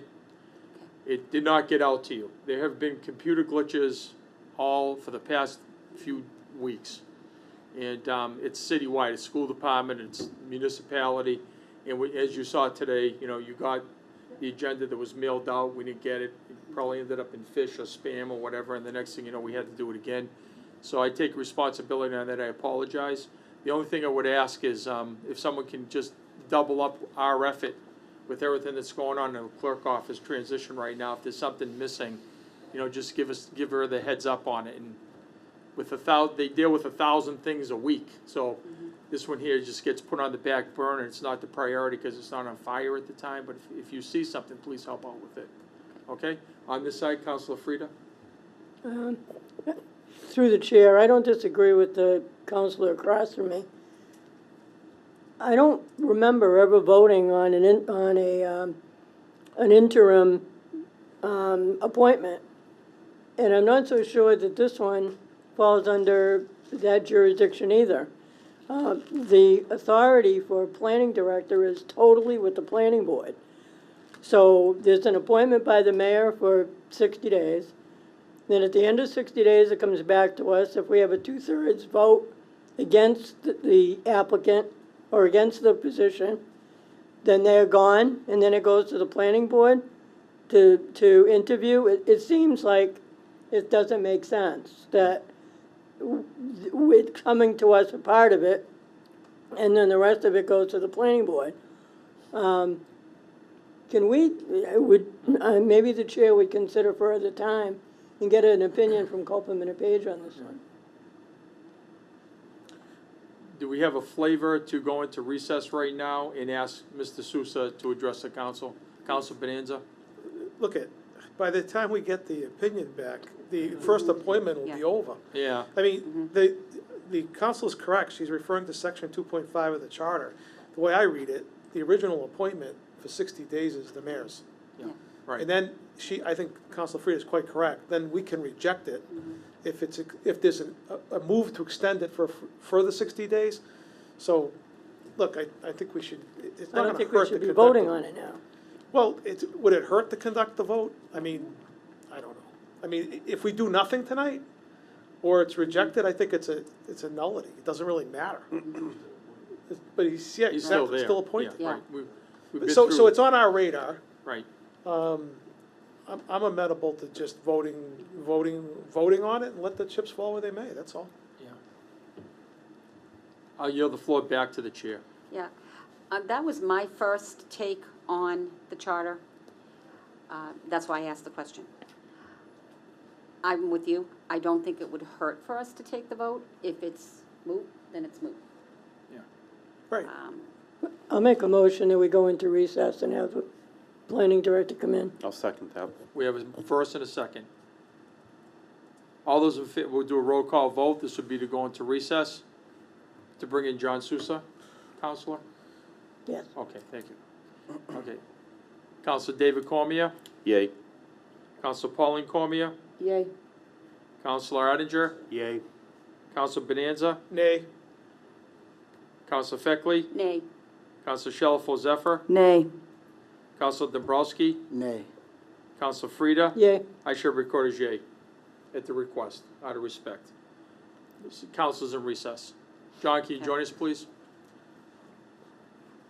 John, it's awkward.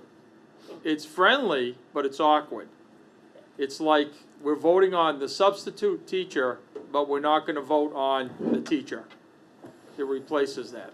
So it's nice that the mayor sent it down out of professional courtesy. We had a chance to meet the temporary director, which was great. It doesn't happen all the time, so this was really good. But there, as you heard, some of the discussion was leading to it. We don't want to step on your toes. You're the appointing authority. Where do we fall into it? So if you can give us a viewpoint from the director, from the chairman point, and also from the board. Right now, I don't think we're in the process of interviewing. So I got an email today that I have 3 people next week and 3 people the following week. So we have 6 candidates that we are interviewing, or will be interviewing, okay? So the planning board is going ahead with the process as we see it today, okay? So I was surprised by the mayor that he had made the appointment, okay?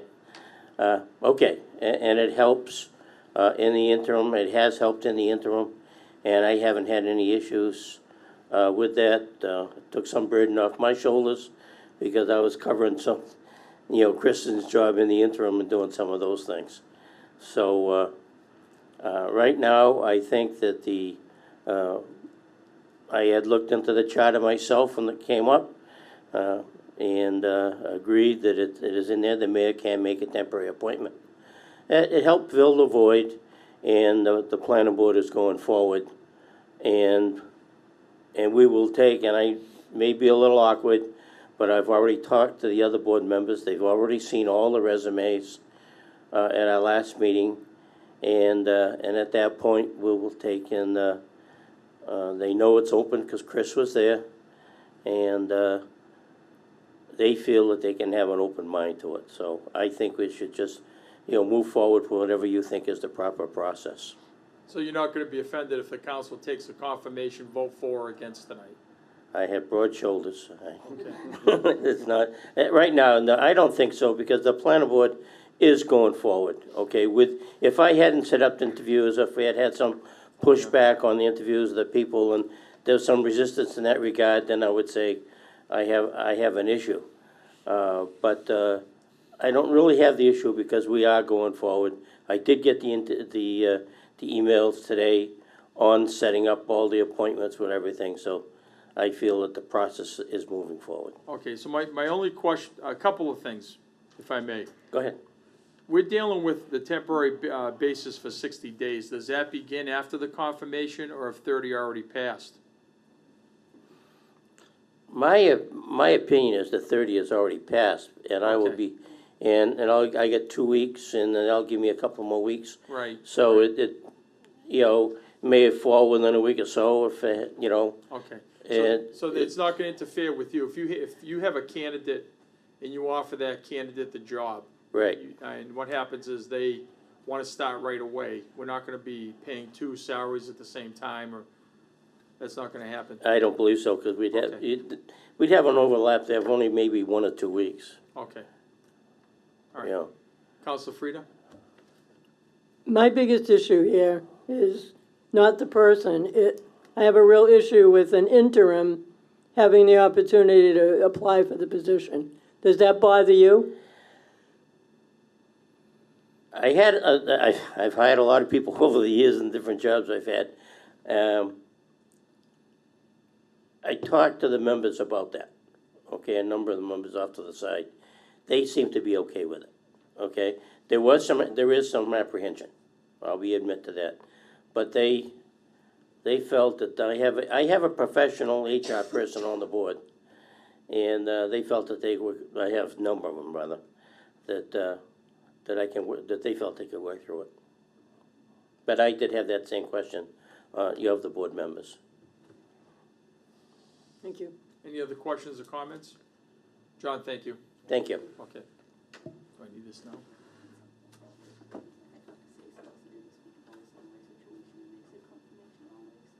Okay, all right.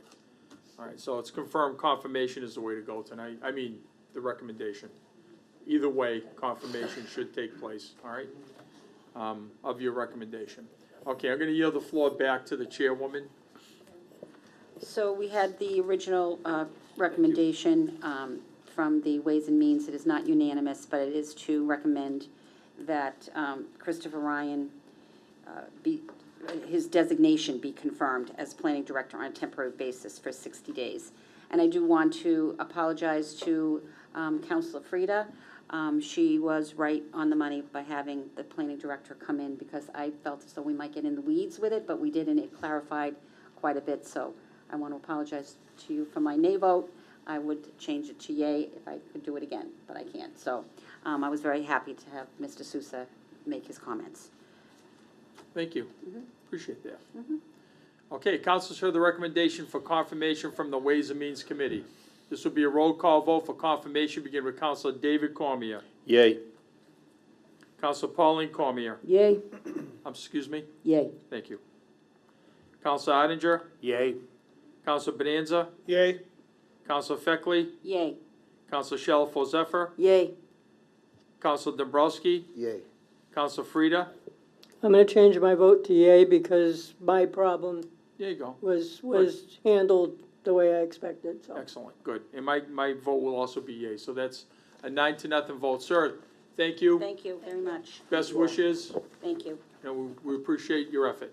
Thank you. A little bit of housekeeping, that's all. Now, this one might be a little easier. We're gonna go to Ms. Patel, and we're gonna see how that one plays out tonight. All right. Okay, so, Madam Chair, you have the floor. Okay, so, in one word, Ms. Patel is awesome. And we are very, very pleased that she has volunteered for the Cultural Commission. I'm going to be more than happy to recommend that she be appointed, as long as she continues to use words like plethora and adoration. So, so we had her down here tonight, an interview. She's a delight. I think she's going to add a lot of interesting light into the Cultural Commission, and so I will go to my committee, but my recommendation would be to confirm her appointment. Thank you. Counselor Frida, the clerk. I agree. Third member, Counselor Dabrowski. I'm pretty sure that Priya did better on the AP government class than my daughter. In fact, I'm quite certain of it. But, yeah, I'm in favor. Okay, thank you. Please qualify, Madam Chair. Yes, we have a unanimous recommendation to confirm the appointment of Priya Patel to the Cultural Commission, term to expire April 15th, 2021. Thank you. Councilors heard the recommendation for confirmation. Are there any comments or questions on the floor? The only one I have is the big word she used. I have to ask Siri what they mean. So once in a while, the millennials are killing us over here, you know. Okay, this will be for confirmation, beginning with Councilor Feckley. Yay. Councilor Shalfo Zephyr. Yay. Councilor Dabrowski. Yay. Councilor Frida. Yay. I shall be recorded as yay. Councilor David Cormier. Yay. Councilor Pauline Cormier. Yay. Councilor Oettinger. Yay. Councilor Bonanza. Yay. By a vote of 9-0, confirmation has taken place. Congratulations and thank you. Yes, thank you. Good luck with the school year. You have one more sleep-in and it's all over. Yeah. Priya, can you wait for a minute? You're gonna get sworn in off to the side, okay? All set? That way you don't have to worry about coming back. Okay, thank you. Okay, let's see. Okay, we now have appointments. And the first one that's up are the election officers. And this is an emergency preamble because of the sensitivity of time. So we're going to have to suspend the rules first. Are there any questions on suspending the rules? If not, all those in favor of suspending the rules, please indicate in the usual manner. Those opposed, by a vote of 9-0, the rules have been suspended. We now have an emergency preamble. I'll yield the floor to the chairwoman of Ways and Means. Yes, Mr. President, emergency preamble, Mayor Dean J. Mazzarella requests that the attached list of individuals be appointed as election officers, term to expire December 1st, 2018. We do have the list, it's quite a few people. You don't have to read it. Oh, I have to read the whole one? No, you don't, no. You're good. Okay. 172 people. Yeah. From all different factions of the city, areas of the city. Looks like the wards are very well represented. We certainly need to move ahead with this, considering the fact that we have a preliminary election coming up very, very shortly. So my recommendation would be to appoint these individuals as election officers, term to expire December 1st, 2018. I'll go to my committee. I yield the floor to the clerk, Councilor Frida. Yes, I'd like to make an amendment. Do you want me to wait and do it after or do it now? It's up to you. You can bring it, might as well do it right now. Through the chair to the chair. I got a call from a neighbor, and in her conversation with the clerk, somehow her name did not transfer from Lynn's list to this one. Okay. So I would ask that we include Ann Zykonski of 108 Beth Avenue. Any chance you have a spelling on that last name? DZIOKONSKI, I Okay, think. great, thank you. I'm pretty sure. Okay, so that individual's brought to our attention this evening. And the good news is the clerk has the authority to add people down the road. Okay.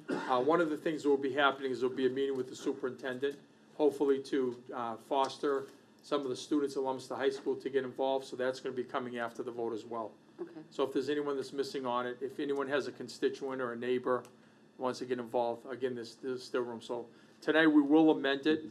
Let me yield the floor back to the chair for the amended, just add that name to it if you can. I will. Okay, so we are amending the list that was attached to our emergency preamble to include Ann Zykonski of 108 Beth Avenue in Leominster. Okay, do we have any questions on that? We have a second on the amendment? Second. Okay, thank you. Let me ask Councilor Frida for the second, okay, because you brought it up, if that's all right with everyone? All right, all those in favor of the amendment, please indicate in the usual manner. Those opposed, as amended. I'll yield the floor now to the third member, Councilor Dombrowski. I'm fine. Okay, good. Madam Chair, can you requalify? Yes, do we have a recommendation from Councilor Frida? Okay, so we have a unanimous recommendation to appoint the individuals that we have on this list before us as election officers, term to expire December 1st, 2018. Thank you very much. Council, sir, the recommendation read for confirmation on the election workers. Are there any questions or comments on the floor? Councilor Shalfo Zephyr. Just a quick question. So we have 173 people on here. How many do you need for full election coverage? The clerk? This year we're actually implementing some new stuff. So originally we would need a total of 90 people for regular inspectors and workers, and then another additional 30 for wardens and clerks. So that would bring us to 120 for a very base election. This year we introduced a closing staff, and I'd like to have, my dream, we aren't going to have it for September 4th. We don't have enough help, but for November, we like to have at least another 2 people per precinct, so another 30 to be 150 people in total. Excellent, thank you. It's awesome, isn't it? Yeah. It's great. Great job. Any other questions or comments? If not, this will be a roll call vote for confirmation on the election workers, beginning with Council Bonanza. Yay. Council Odinger. Yay. Council Pauline Cormier. Yay. Council David Cormier. Yay. I, Sherbury Cordier. Council Frida. Yay. Council Dombrowski. Yay. Council Shalfo Zephyr. Yay. And the chairwoman, Council Feckley. Yay. Thank you. By a vote of 9-0, confirmation has taken place. We now yield the floor back to the chair regarding the Board of Appeals candidate. Okay, Board of Appeals candidate Michelle Hagstrom. Actually, that goes to the clerk. The clerk, Yep. she reads that. Right. Yeah. This is, These are new. Yeah, it's new. Oh, I'm sorry. Okay. That's okay. Yep. Okay, great. Thank you. Sorry you. about that. Thank you. Michelle Hagstrom, Board of Appeals, alternative member, term to expire 4/15/2019. And she's referred to the chairwoman of Ways and Means. Yes, Mr. President, a regular course, and we will ask the clerk to have Ms. Hagstrom come down for an interview the next meeting. Excellent. Thank you. Regular course on that. Councilor Shalfo Zephyr. Through the chair to the Ways and Means chairperson, could we also ask for a resume, please? Absolutely, and a resume. There's just nothing. Okay. Awesome. Thank you. Okay. We now have Mary Newton, Madam Clerk. Mary Newton, OEM, Office of Emergency Management member, Communication Unit, volunteer. Thank you. This person, again, is referred to the chairwoman of Ways and Means. Okay, Mr. President, similarly, we will have the clerk ask Ms. Newton to appear before us at the next meeting for an interview and also a resume. Okay, all right. Thank you. We now have petitions before the council, first time on the calendar, beginning with 7-19. Mark C. Bedanza and Susan Shalfo Zephyr request to delete Section 2-16 of the revised ordinance for the city of Leominster and insert a new Section 2-16 as follows. Section 2-16, regular meetings. Except as hereinafter stated, regular meetings of the City Council shall be held on the second and fourth Monday evenings of each month at 7 p.m. Whenever a meeting falls on a legal holiday, it shall be held the following night at the same time. Whenever a meeting falls on the evening before New Year's Day, it shall be held on the next night following the holiday at the same time. No meeting shall be held during the week of Christmas. Thank you. 7-19 is referred to the chairman of Legal Affairs.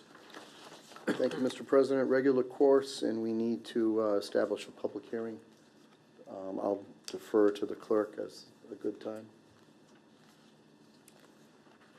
We could do it on September 10th at 6:35. Okay. Mr. Mr. Chairman, and to the clerk, is there any, I'm not gonna be at that meeting, is there any way we could do it at a subsequent meeting perhaps? That's fine with me. That would be bring us to September 24th. It's anticipated that we're going to have a joint planning board and city council meeting that night. That is happening. And that's supposed to start, I believe, at 6:30 p.m. So it would have to be before that. I think that's fine. Is that okay? Yep. 6:15? That's fine, thank you. Okay, so we have regular course on 7-19, and we have to establish a hearing for September 24th at 6:15 p.m. in the council chambers. All those in favor of the hearing date, please indicate in the usual manner. Those opposed, the hearing's been established. Thank you. 8-19. Gail P. Feckley, request to reduce the speed limit on Burge Avenue from Main Street to Pierce Street to 20 miles per hour. 8-19, again, is referred to the Chairman of Legal Affairs. Thank you, Mr. President. First time on the calendar, regular course. Excuse me, actually, we're gonna go public service on this first round. Oh, okay. Okay, my fault on that, I was just thinking you were getting it. Okay, so that's gonna be to Counselor Frida, public service, I apologize on that. Regular course with referrals to the police department. And is there anyone else that you would like on here? I'll go to the chair. I think the police is fine. Yeah, the Okay. police is fine. Very good. Oh, maybe the DPW, just, no, never mind. They won't weigh in on No, that. no, I was thinking about the speed bump thing, Yeah. no, so, police department, Trying to slide a speed bump in there, huh? yeah, right. I know that, that's a good one, that was a good one. Okay, thank you. So 8-19 has been given regular course with referral to the police department, thank you. We now have 9-19. Mark C. Bedanza and Susan Shalafo Zephyr request to amend the City Council Rules of Procedure, namely Rule 1, meetings, by changing the time of Monday evening meetings from 7:30 p.m. to 7 p.m. 9-19 is referred to the Chairman of Legal Affairs. Thank you, Mr. President. First time on the calendar, regular course. We need to establish a hearing date. I suggest September 24th, 2018 at 6:20 p.m. Thank you, Mr. Chairman. Regular course on 9-19, and we have a hearing date to establish on 9/24 p.m., excuse me, 9/24/18 at 6:20 p.m.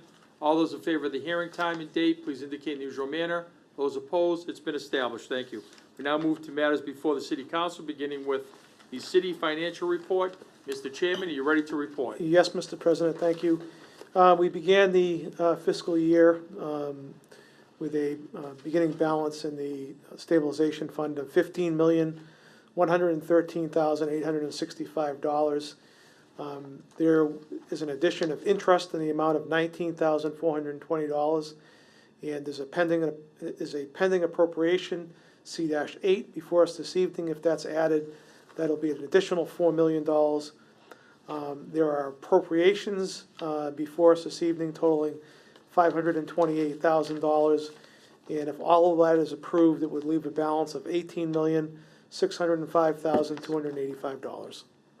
Thank you, Mr. Chairman, that's appreciated. Did everyone get a copy of that, by the way? Excellent, okay, well, good, thank you. We now move on to Communication 6. Is the Chairman ready to report?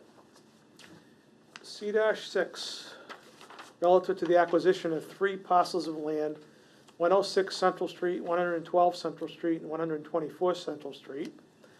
Part 2, also relative to the appropriation of $2 million for the cost of the foregoing acquisition and development of the property for the police station purposes.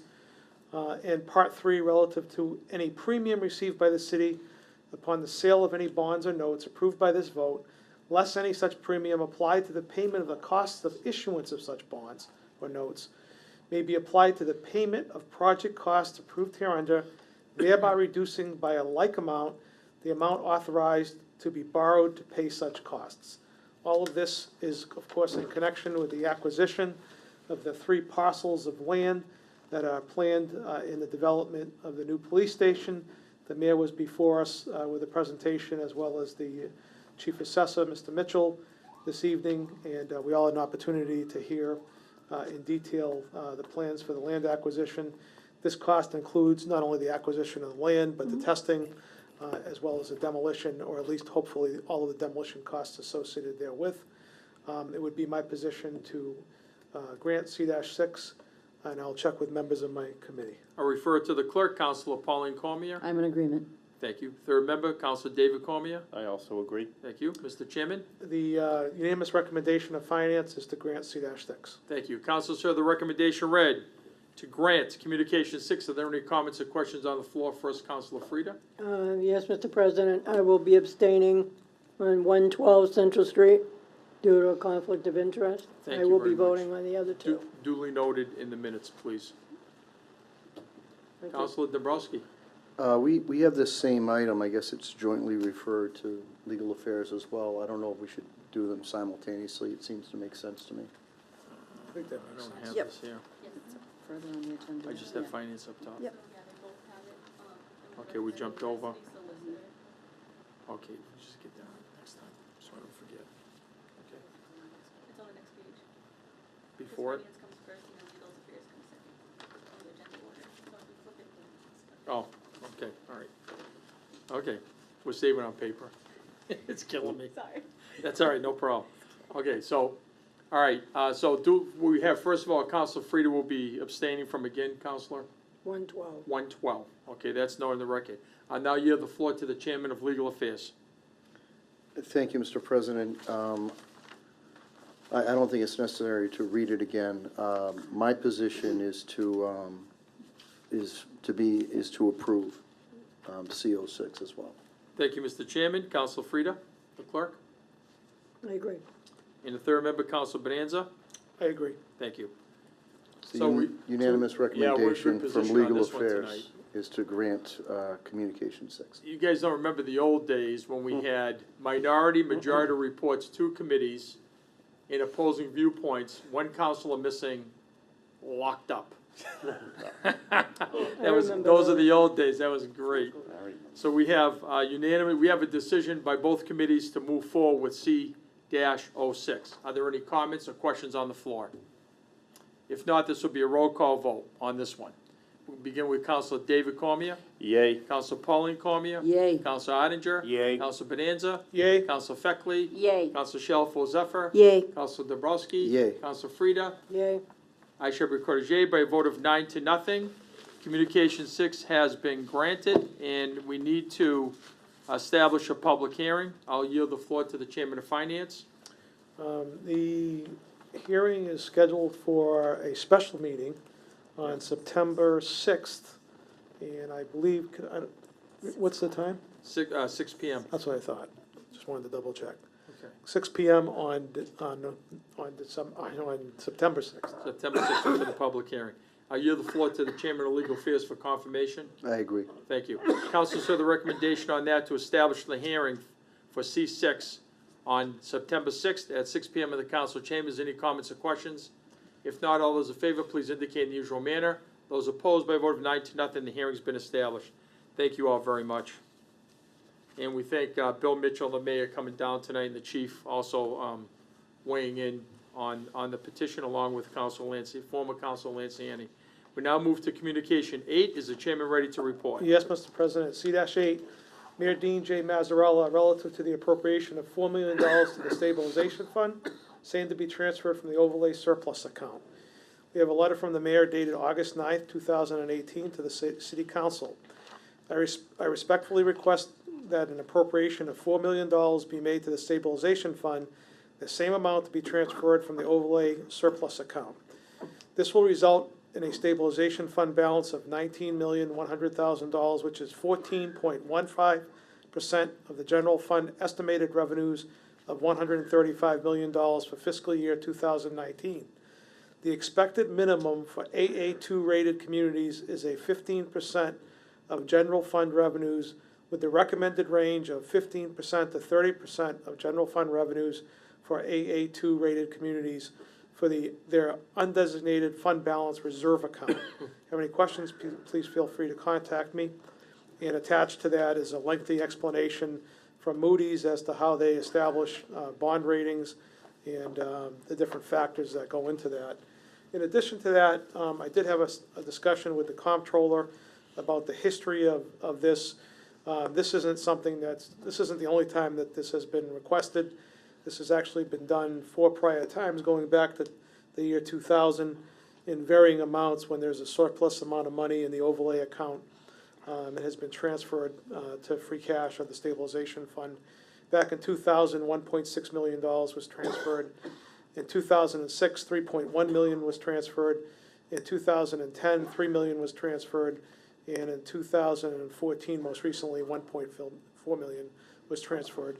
It would be my position to grant C-8, and I'll ask you to check with members of my committee. Thank you, Mr. Chairman. I yield the floor to the clerk, Council Pauline Cormier. I agree. Council David Cormier. I agree. Mr. Chairman, please qualify. Thank you, Mr. President. The unanimous recommendation of finance is to grant C-8. Thank you, Mr. Chairman. Council, sir, the recommendation to grant Communication 8. Are there any comments or questions on the floor? Councilor Frida? Just a procedure question, and it's not gonna matter, I don't think.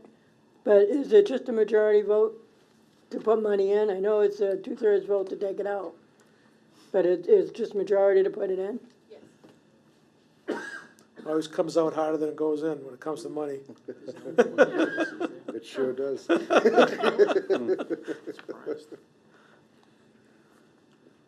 Great analogy, Council Bonanza.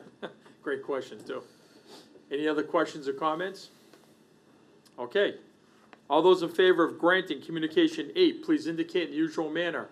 Those opposed, by a vote of 9-0, the communication has been granted. Does the chairman have an order? Yes, Mr. President, order that the sum of $4 million be appropriated to the stabilization fund, same to be transferred from the overlay surplus account. Move for the adoption of the order.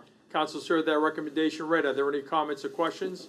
If not, all those in favor of the recommendation, please indicate by saying yea. Yea. Those opposed, by a vote of 9-0, communication 8 has been adopted. Thank you. We now move on to communication 9. Does the chairman have a report? Yes, C-9, Mayor Dean J. Mazzarella, relative to the appropriation of $323,000 to the Police Department Capital Outlay Expense Account, same to be transferred from the Stabilization Fund. This involves monies to replace our line of police vehicles. We have a letter from Mayor Goldman dated back on July 16th. The Leominster Police Department requests $322,284 to purchase new frontline cruisers. The current fleet is over 18 months old and will reach normal life service before a new fleet can be received. Mileage on the frontline cruisers is between 45,000 and 70,000 miles. Included in the cost are 5 patrol cars, 1 command vehicle, and 1 unmarked cruiser.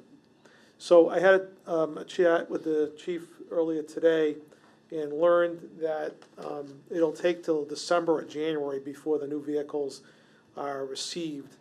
And we are also benefited a little bit because one of the vehicles was totaled recently, and we had insurance for replacement value. So we got a relatively new cruiser out there, so we're actually only appropriating for 7 cars as opposed to 8 cars as a result of the accident. So we benefited a little bit in that regard. These are 2018 models. It's important to get this done. There'll be a price increase for the 2019 models. As the chief said, by the time we get these vehicles, these other vehicles will even be stressed a little bit more. So it'd be my position to grant C-9, and I'd ask you to check with members of my committee. To the clerk, Councilor Pauline Cormier. I agree. Third member, Councilor David Cormier. I also agree. Thank you. Please qualify. And unanimous recommendation, Mr. President, is to grant C-9. And after the yard sale discussion, I suppose we owe it to them even more. Okay. They're going to have a yard sale with the old cruisers, or are they trading them in? They usually rotate those down to auxiliary vehicles. There we go, there we go. Okay, thank you. Councilors heard the recommendation read to grant communication 9. Are there any comments or questions on the floor? If not, all those in favor of the recommendation, please indicate in the usual manner. Those opposed by a vote of 9-0. Communication 9 has been granted. Does the chairman have an order? Yes, Mr. President, in order that the sum of $323,000 be appropriated to the Police Department Capital Outlay Expense Account, same to be transferred from the Stabilization Fund. Move for the adoption of the order. Thank you, Mr. Chairman. Councilors heard that recommendation read. Are there any comments? If not, all those in favor of the recommendation, please indicate by saying yea. Yea. Yea. Those opposed, by a vote of 9-0, the order's been adopted. Thank you, Mr. Chairman. We'll now move to communication 10. Are you ready to report? Yes, Mr. President. C-10, Mayor Dean J. Mazzarella, relative to the appropriation of $38,000 to the Building Department Capital Outlay Expense Account, same to be transferred from the Stabilization Fund. This relates to the raising of a structure at 603 North Main Street. On July 26th, the building inspector wrote to the mayor, I respectfully request that $38,000 be paid into the Building Department Capital Outlay account. These funds are needed to pay for the demolition of the Harper House located at 603 North Main Street. There's another letter to the mayor, or to the council rather, dated August 13th, 2018, also from the building commissioner. Members of the City Council on October 27th, 2016, the Worcester Housing Court granted permission for the City of Leominster to remove the building located at 603 North Main Street owned by Raymond Harper. The building is in danger and needs to be removed. And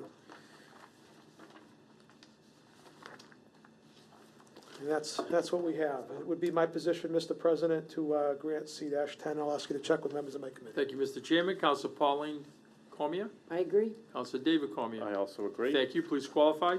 The unanimous recommendation, Mr. President, is to grant C-10. Thank you, Mr. Chairman. Councilors heard the recommendation read. Are there any comments or questions on the floor? Councilor Frida. Through the chair, do we own this property? Well, even if we didn't, we would have a super lien for whatever we had to pay for the demolition. Well, that was my question. Yeah. If we don't own it, we're gonna put a lien on it. Correct. Good. Good question. Any other questions? If not, councilors heard the recommendation read to grant communication 10. All those in favor, please indicate in the usual manner. Those opposed, by a vote of 9-0, the communication has been granted. Does the chairman have an order? Yes, Mr. President, order that the sum of $38,000 be appropriated to the building department capital outlay expense account, same to be transferred from the stabilization fund. Move for the adoption of the order. Thank you, Mr. Chairman. Councilors heard that recommendation read. Are there any comments or questions? If not, all those in favor of the recommendation, please indicate by saying yay. Yay. Yay. Those opposed, by a vote of 9-0, the order has been adopted. Thank you, Mr. Chairman. We now move on to communication 11. Are you ready to report? Yes, Mr. President, C-11, Mayor Dean J. Mazzarella, relative to the appropriation of $135,000 to the sanitation and drainage expense account, same to be transferred from the stabilization fund. This comes as a result of a request by the mayor dated August 9th, relative to an emergency repair on River Street as a result of a collapse of a retaining wall there. The supplemental appropriation works out to $85,450 in labor and $49,220 in material. Attached to the letter from the mayor is a backup from Blue Diamond Equipment Company with a breakout of the estimate for $85,450, as well as the supplies relative to the repair of $49,220. Would be my position to grant C-11 and ask you to check with my committee members. Thank you, Mr. Chairman. Councilor Pauline Cormier? I agree. Councilor David Cormier? I also agree. Please qualify. Mr. President, the unanimous recommendation of finance is to grant C-11. Thank you, Mr. Chairman. Councilors heard that recommendation read. Are there any comments or questions? If not, all those in favor of the recommendation, please indicate in the usual manner. Those opposed, by a vote of 9-0. Communication 11 has been granted. Does the chairman have an order? Yes, Mr. President, order that the sum of $135,000 be appropriated to the sanitation and drainage expense account, same to be transferred from the stabilization fund. Move for the adoption of the order. Thank you, Mr. Chairman. That recommendation read. Are there any comments or questions? If not, all those in favor of the recommendation, please indicate by saying yay. Yay. Those opposed, by a vote of 9-0. The order has been adopted. Thank you, Mr. Chairman. Thank you. Thank you. I'm just curious, when we round everything off, what happens to all the extra money? Free cash. I know. I wonder what it is at the end of the year. If John ever did an analysis and said, I have $37,000 left over from appropriations, you know, that we didn't use. I'll have to ask him. He won't tell me. Council Frida? Just for the future, and I knew it wasn't gonna matter tonight because we all support these, can you just double check the stabilization? I'm sure it's 2/3 vote to take money out. It is. So if we're transferring, does that need to be 2/3 vote? It does. That's what I thought. So instead of majority, it's gotta be 2/3 vote there. Just for the future, because if we get into that kind of a discussion. We had it, so we're okay, so that's a good point. It's a good point. Okay. All right? Thank you. Okay, thanks. Good teamwork, appreciate it. Okay, we're now gonna move on to Councilor Dombrowski with Legal Affairs. We have 84-18. Is the chairman ready to report? I am, Mr. President. Petition 8418, Interim Chief Michael D. Goldman, amend Chapter 10 of the Leominster Peddler's License as authorized by Mass General Law, Chapter 6, Section 172B1/2. We did get a letter, even though it was submitted by the chief, we did get a letter from Interim Chief Goldman. dated June 27th, 2018. Dear City Clerk Bouchard, I, on behalf of the Leominster Police, ask that 8418 be passed. CJIS rules no longer allow out-of-state criminal history checks for non-criminal investigation purposes. Since a vast majority of transient vendor applicants are from out-of-state, this restriction hampers the police department from conducting proper background checks. A city ordinance such as that proposed will restore this ability. The only recommendation pending is from the city solicitor. I think we'll probably get that in the first reading of the ordinance, so I personally would be in favor of passing petition 8418 and getting the city solicitor referral later, but I'll ask you to poll my committee on that. I yield the floor to Councilor Frida. I agree. Councilor Bonanza. I'm in favor. Thank you. Mr. Chairman? The unanimous recommendation is to grant petition 8418, and we'll deal with the city solicitor reference during the readings of the ordinance. Okay, good idea. Thank you. Councilors heard the recommendation read to grant 84-18. Are there any comments or questions on the floor? Councilor Shalfo Zephyr. I would really rather wait until we have the city solicitor opinion in hand. I mean, this is we're conducting criminal history background checks on people. We're asking for fingerprints. I know it does pertain mostly to out-of-state residents, people who want to come here and be vendors, but it seems like a pretty serious thing that we're passing without a weigh-in from our city solicitor. So I would ask for further time. I yield the floor back to the chairman for reconsideration. I appreciate that input, but again, we're gonna get the city solicitor weigh-in when we do the first and second reading of the ordinances. So I think we can, we can wait until that time. I mean, normally, if I was assured that we'd get the recommendation from Kopelman and Page by the next meeting, I might have a different opinion, but I know they're just tremendously bogged down with the marijuana opinions that they're getting all over the state. So I'm just going to keep my recommendation the way it is. Okay, thank you. Any other comments or questions? Councilor Pauline Cormier? I understand what you're saying. When I look at this, the fingerprints and everything that's already being done. What he's asking is the right to run a triple I, which is so it's just a different form that they would fill out. So it's the right to run a triple I. So they're already getting this information. They're getting the fingerprints already. This is just so that they can get the results back from it on a national level. So I don't see why there's any reason to hold it up at all. We're already getting this information. It's just this allows the interim police chief to get the triple I done. That's the only difference it's making. Right. Thanks for that clarification. Any other comments or questions? Okay, the recommendation is to grant 84-18. All those in favor of the recommendation, please indicate in the usual manner. Those opposed, by a vote of 9-0, 84-18 has been granted. Thank you. Well, we're going to hold off on the hearings. A good move on the clerk's part, instead of having to, not suspend them, but keep prolonging them as a result of not having the recommendations in on time. So when we get the recommendation in from the city solicitor, the clerk will talk to you about establishing a hearing.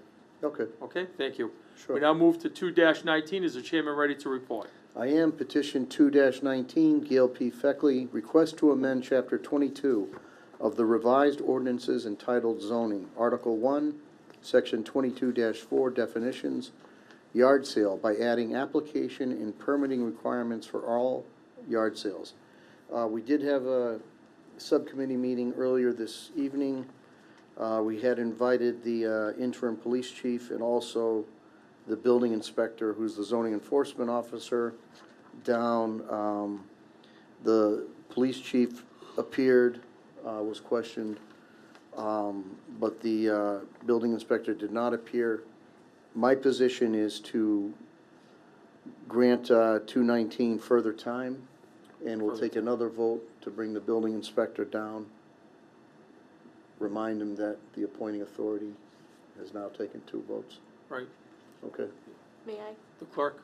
Yeah. The building inspector will be out for at least a month or so for surgery. And he was Oh. unable to get a staff person to cover for him. Oh, okay. Well, It's too bad. we'll just, we'll give it further time and Yeah. get somebody down to cover for him or have him come Right. down. Right. Okay. There is an assistant, correct?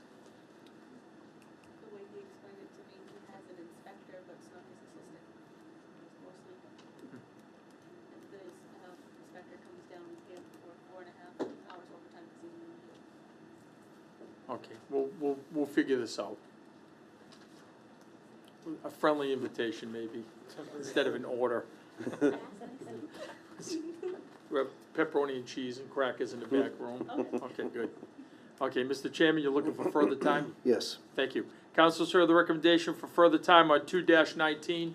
Are there any comments or questions on the floor? Councilor Feckley. Mr. President, I would respectfully request that we wait for the building inspector, the director. Sure. His return and have him down specifically. I don't know if that's what you said, because it's going to be winter before we know it. Right, So right. this issue is not going to be a, emergency. Right. So if we could wait for him to Okay. come back, convalesce, and then we can have him down. Okay, so a couple things can come out of committee for consideration, either further time or just table it to get rid of it right now, so you don't have to deal with it at the next 2 meetings, 3 meetings, and then bring it back as soon as we know he's coming back. Yeah, that's a good thought. know, Why that don't we way- table it That's fine. for study Okay, for all now? right. Okay, so reconsideration's been given a table? Yes, and Okay, I so, think my committee's okay with that. any question by committee members? No. Okay, so we'll table, the recommendation is to table, and the clerk and staff will keep an eye on the return of the building inspector, and we will re-invite him down here to come and speak before the subcommittee? Okay, good, thank you. Councilors heard the recommendation read to table 2-19. Are there any comments or questions on the floor? If not, all those in favor of the recommendation, please indicate in the usual manner. Those opposed by vote of 9-0, it's been tabled. Thank you very much. We now move on to 5-19. Is the chairman ready to report? I am, Mr. President. Petition 519, Claire M. Frieda requests 2 veterans-only parking spots in all of the public lots in the city of Leominster. Signs to read, "Veteran parking only. This spot is reserved for those who have served." We did get a recommendation back from the Rick Votor, the director of, I'm sorry, I know I had it here. Oh, here we go. The Director of Veteran Services. It's dated August 14th, 2018. In response to your request, I am pleased to support the above petition with the following changes. I recommend we include first responders, fire, police, EMT. I have attached a photo of a suggested sign. Respectfully, Richard Votor. And there is pending referrals from the disability services and the police. I think initially I asked that we refer this to the petitioner as to her feelings on amending the petition in accordance with the director's suggestion. Councilor Frida? I did have a conversation with Rick today, and he was making that suggestion, but this is gonna be mandated. It's already been through the House. I think it might even be through the Senate now. I was away last week. So it's gonna be mandated that it's for veterans only. So he understood that. We can look at another one down the road for first responders, if that's what we wanna do, but he didn't realize it had to be veterans only. We looked up the law while we were talking, and more specifically as well with the police department, because the chief supports it, but he was worried about enforcement because there was no fine attached to it. The law from the state will have a $100 fine. So I wanted to go in the honor system because I really feel like most people in the city respect the veterans and would not park there if that was a sign. But we're going to adopt, our next step after this would be to adopt the state language, because that's going to be mandated anyway. So, Okay, all right, so we won't, there's no need to amend. We are waiting for 2 referrals, given the nature of the petition and the fact that we're only talking about 2 parking spots. I'm inclined to go forward tonight, and approve petition 519, but if any counselor wants to wait for those referrals, I'm happy to give it further time as well. Okay, Counselor Frida? I support passing it tonight. Counselor Bonanza? I'm okay with passing it. Thank you. Please qualify. Unanimous recommendation of the Legal Affairs Committee is to grant petition 519. Thank you. Council, sir, the recommendation read to grant petition 5-19. Are there any comments or questions on the floor? Counselor Oettinger. I just have one question. You talk about enforcement that's going to be required. How in the world are we going to enforce this? Will it only be for people that have veterans license plates, or do we have to get a sticker? Because not every veteran has a veterans license plate. Through the chair? Please, thank you. It is through the number plate. It has the insignia for their branch, or it has a V. It's not a disability issue, it's veterans, all veterans. But they have to have the designated plate in order to use the parking spot. Okay. So if they don't have the plate on, they can't use my truck for the night and park there, even though they're a veteran. They need to have the veteran's plate. It just has to be clearly understood. Even the plates, Yeah. like a vanity plate, but it's the plate that has the Marine Yep. insignia or one of the branches of service.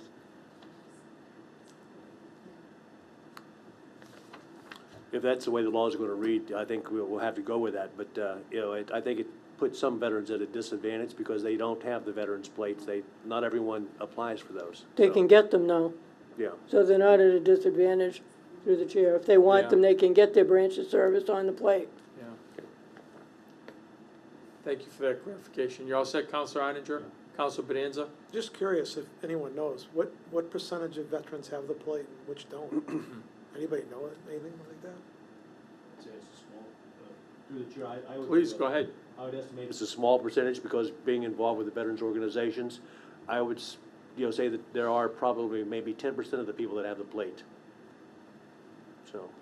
So that raises an issue for me, Yeah. because the intention is to service veterans and recognize them for their service. We might have a small lot with 2 of these spaces, and the spaces may go unused. I mean, if everybody follows the rules, it just seems.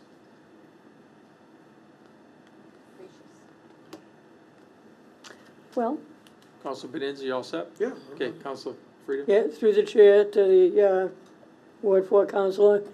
Rick and I did have a discussion about down the road, providing some type of a sticker that they could put on their car to designate, that they are veterans. They choose to do that. I know that just for point of information, my mother had a handicap placard, and on occasion when I would drive her, we needed to use that to be able to get her close to where she was going. So maybe something on that idea locally can help. This would follow the state language. We can make it stronger. I wanted to get this in before it's signed. I mean, it's anticipated that the governor's gonna sign it tomorrow, I think, whether that happens or not. But I wanted us to be the first city to do it. There's a couple towns that have done it. I wanted us to be the first city. Can I ask a question? Sure. If there's a glitch, so say for example, I brought Frank to the football game and we parked, and Frank had a hard time walking, so we used the space and we got a ticket. Is there a local appeal process where we can go in and say Frank was with me on that, or is that something that's automatic? I would think it's similar to all the others. It's through however. Appeal it. However the police department works. Right. That's what the chief's original concern was before the fine, because he was worried some but he could see some young guy getting out of his car, even though he's a veteran, parking in the spot and get into a back and forth on it, and say, you're too young to be a veteran, get into a hassle and call the police, and the police have no jurisdiction, because there's no enforcement. Council Bonanza? Through the president to Councilor Frida, do you know if the state legislation will require the veterans plate to use these spaces? I believe it does. That's why, for now, or before we get to the ordinance, we can amend it and get a sticker or a placard, something that works. Council Feckley, did I see your hand up? No, Oh, I thought I did, okay. But It was- I'm thinking about putting my hand up. Okay, except, well, when you're ready. Okay. Yeah, I'm still thinking. Okay, Council David Cormier. Yeah, I just have a question. I mean, I can read the legislation at some point, but when there's any kind of a fine issued, do you know if there's gonna be a special account that money goes, like we have a disabilities account now, so handicap parking violations go into a special account, we can, use it for disabled reasons, or, Yeah, I don't know if it'd be a special account. directly, I don't know if directly it- toward veteran services, or? I don't know if we have Yeah, that I authority to agree. do that or not, but Yeah. if we did, I would think. Yeah, It that's would go something to we might have Veteran to adopt Services. too. That'd be awesome. Hopefully that's the case, it Does should. the handicap violation go to the Disability Commission? I don't know. Part of it, yeah, we adopted that. Yeah. We adopted that. So we could I don't know if it's essentially the do whole the thing. same. Right, I don't know if they're gonna Right. have any I don't know if that's part of the legislation as well, but if not, it should be. Should go back to the veterans, Well, you know? if there's something, we can amend, correct? Right. We can make it stronger than what the yeah. state says. Any other comments or questions? Council Odinger? Don't take me wrong, through the president, okay? Obviously, I support the idea of the veterans, but I'm just afraid, or concerned, I should say, that there's going to be some, issues with, veterans not having the plate.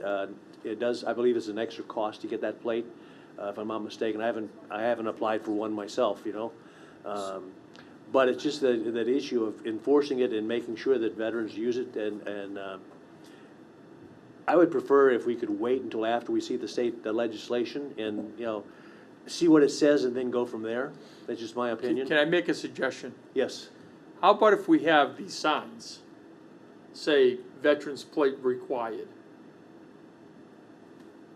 Well, we gotta follow the state law too. Well, we can amend it. We can take care of any glitch that comes out. The idea is, do you have the intent on doing this for the veterans or not? I guess that's the question. That's the vote. Seems like it was unanimous a minute ago. Council Feckley, you now have the floor. Thank you. I mean, I have the intent, I would support this, in theory, but I don't know about practice, because especially if the plates are more expensive, and then they would be more expensive to renew. And Councilor Ardinger, I'm sure that he's, been around quite a few veterans events, and if he's saying only 10% of the veterans have the plates, I would support it more if we had some kind of sticker, available. And if we had that in place. But I definitely think that the spirit of it is wonderful. But it's just logistics.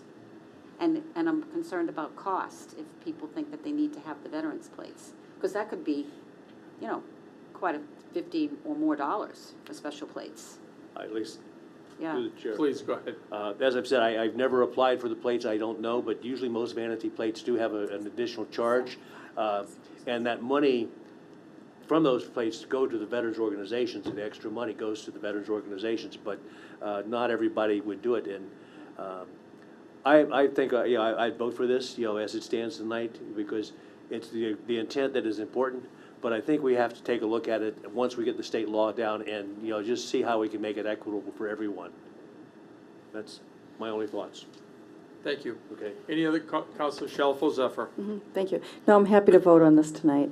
And I think that once the state's language is clarified and issued to municipalities. I think it'll be an easy fix, whether it's a sticker like a student parking sticker or any other kind of parking sticker. Those are relatively inexpensive, and I'm sure that, I'm not sure, I won't say I'm sure, but I would expect that Mr. Voto would be very willing to work, certainly to make sure that veterans have the appropriate sticker to take advantage of that. So thank you, I'm happy to support it. Thank you. Councilor Bonanza? Point of information, the Veterans Plate initial fee is $100 and the renewal is $100.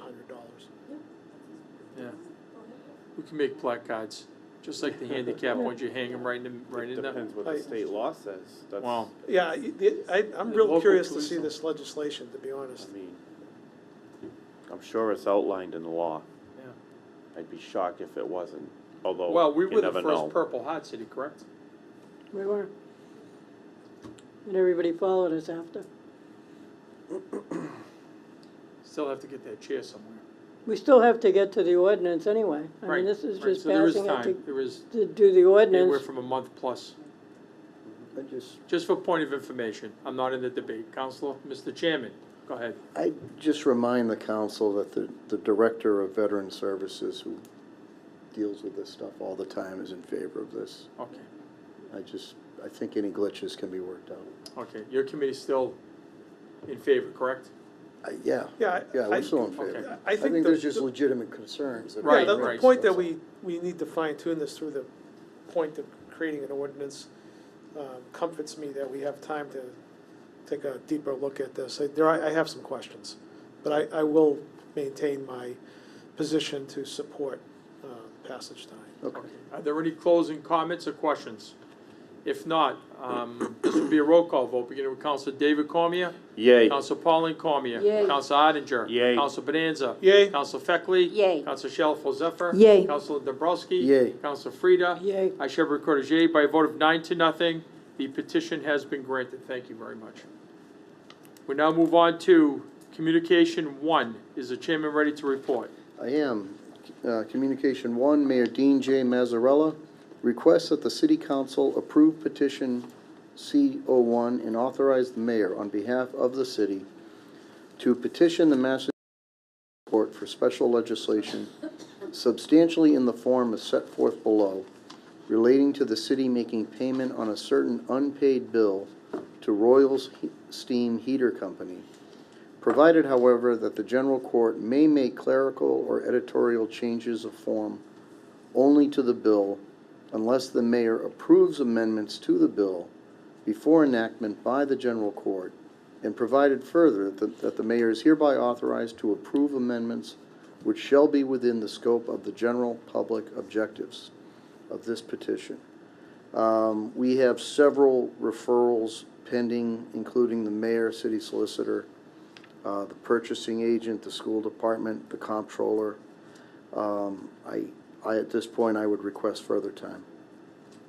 Thank you. Councilors heard the recommendation read for further time on Communication 1.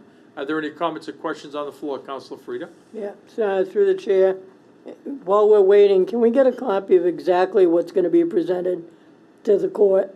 Yes. Because Yep. the last one that we had, it showed us as the city council making the errors. So I Yes. just It wanna see certainly what that did. I remember that letter. I remember that letter well, yeah. The words changed. Yep. Council, I love your institutional memory tonight.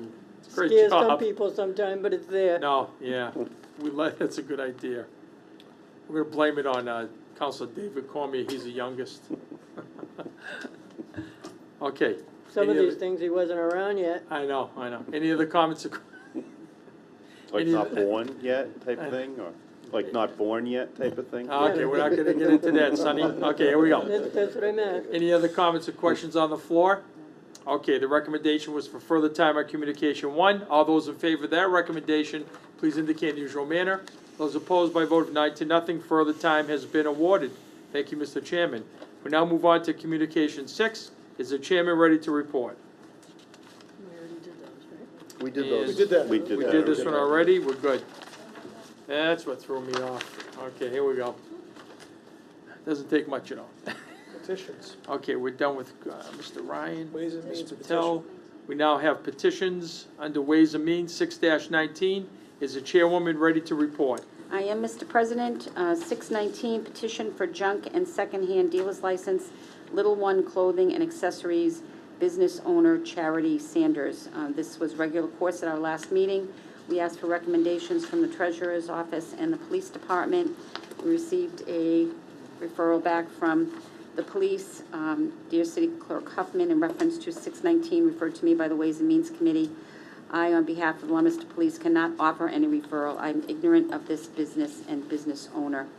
Yours very truly, Michael Goldman, Chief of Police. We have a recommendation from the Treasurer and Collector. Dear Ways and Means Committee, the City Treasurer's Office has no objection to the petition listed below, and they mentioned 619. So the police chief does not have any knowledge of the business, so that says to me that there doesn't seem to be any trouble with the business, and there are no outstanding taxes. So my recommendation would be to grant this application for a junk and secondhand dealer's license. And I'll go to my committee. Thank you. Councilor Frida? I agree. Councilor Dabrowski? I agree. Please qualify. We have a unanimous recommendation to grant the petition for junk and secondhand dealer's license for Little One Clothing and Accessories. Thank you. Councilors heard the recommendation read to grant 6-19. Are there any comments or questions on the floor? If not, all those in favor of the recommendation, please indicate in the usual manner. Those opposed by vote of 9-0. 6-19 has been granted. Thank you very much for your work tonight. We now move on to city property. We have communication 7. Is the chairman ready to report? Yes, I am, Mr. President. From the mayor, I'm asking for your support for the attached resolution relevant to the continued marketing of the Leominster landfill. As the city moves forward with marketing and the project for development, it will be important that we are all on the same page. And the resolution reads, whereas the Leominster City Council has a strong interest in supporting the development and preservation of good jobs for the citizens of Leominster and Worcester County. Whereas the Leominster Planning Office has been working to market the Leominster landfill in order to foster and encourage economic development, and specifically for the purposes of this resolution, the development and preservation of good jobs in Leominster and Worcester County. Whereas the city of Leominster is the owner of a certain property, more specifically described as the 30-acre parcel off Mechanic Street, Leominster landfill, Plan Book 39/001. Whereas in support of its commitment to encourage and foster jobs for the citizens of Leominster, the city of Leominster will continue to market the former landfill site for development by the private sector and or a public-private partnership for the expansion of the city's tax base. Now, therefore, it is hereby resolved that the City Council supports the continued marketing of the Leominster landfill off Mechanic Street for the future development of regional job creation and the expansion of the tax base. My recommendation is to support this resolution, but I would ask that you poll the committee, because this resolution is opens up the gateway for the Jungle Road project. So I'd like to see it passed, but I Thank ask you. you. I yield the floor to the clerk. Councilor Bonanza. I'm in favor. Third member, Councilor Shalfo Zephyr. I'm in favor also. Thank you. Please qualify. The unanimous recommendation is to grant this, approve this resolution. Thank you. 2/3 vote is required on this. Are there any comments or questions on the floor? If not, this will be a roll call vote, beginning with Councilor Frida. Yay. Councilor Dabrowski. Yay. Councilor Shalfo Zephyr. Yay. Councilor Feckley. Yay. Councilor Bonanza. Yay. Councilor Ardinger. Yay. Councilor Pauline Cormier. Yay. Councilor David Cormier. Yay. I shall record as yay by a vote of 9-0.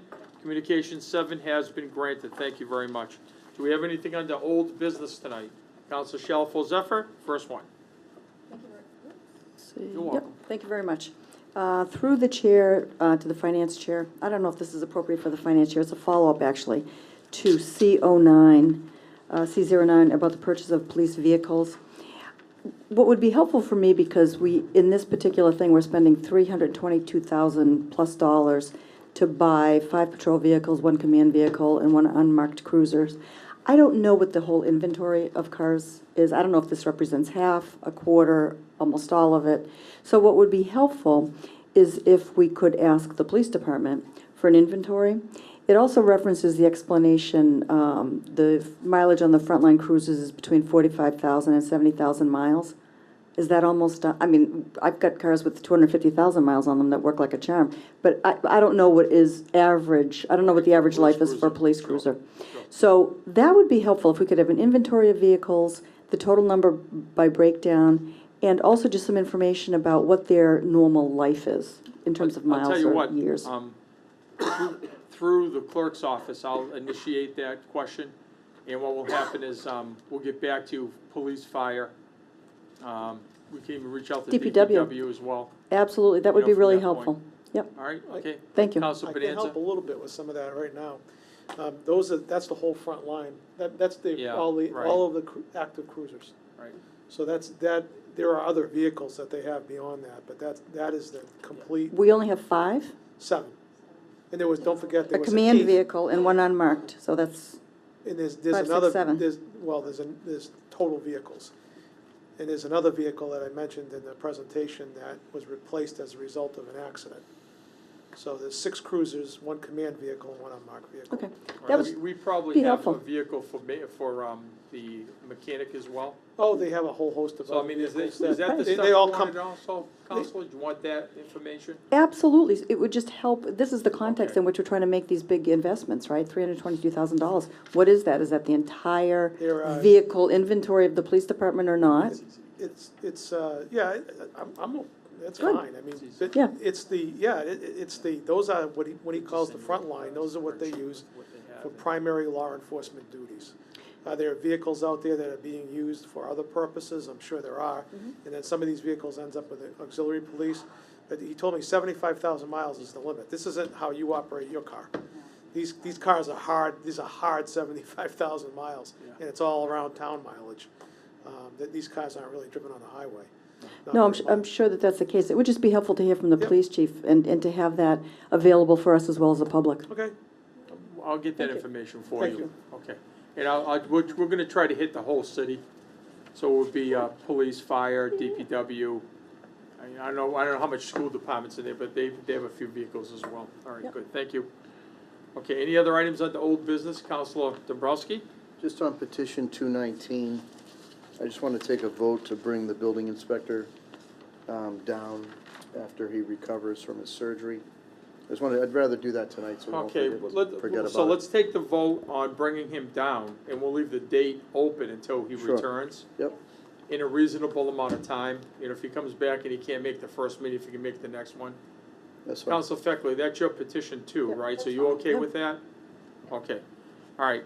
Council's heard the recommendation to bring the building inspector down at his earliest convenience after returning to work. Are there any questions on that? All those in favor, please indicate in the usual manner. Those opposed, thank you. Okay, so we'll send that friendly, and please CC the mayor and personnel director on that, just so they can give him the heads up when he gets back if he doesn't receive it while he's out.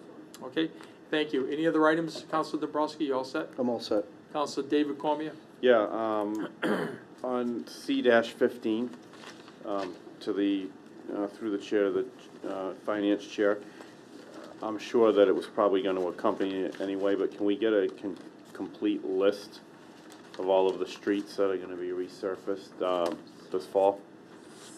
yeah, I'll reach out for that.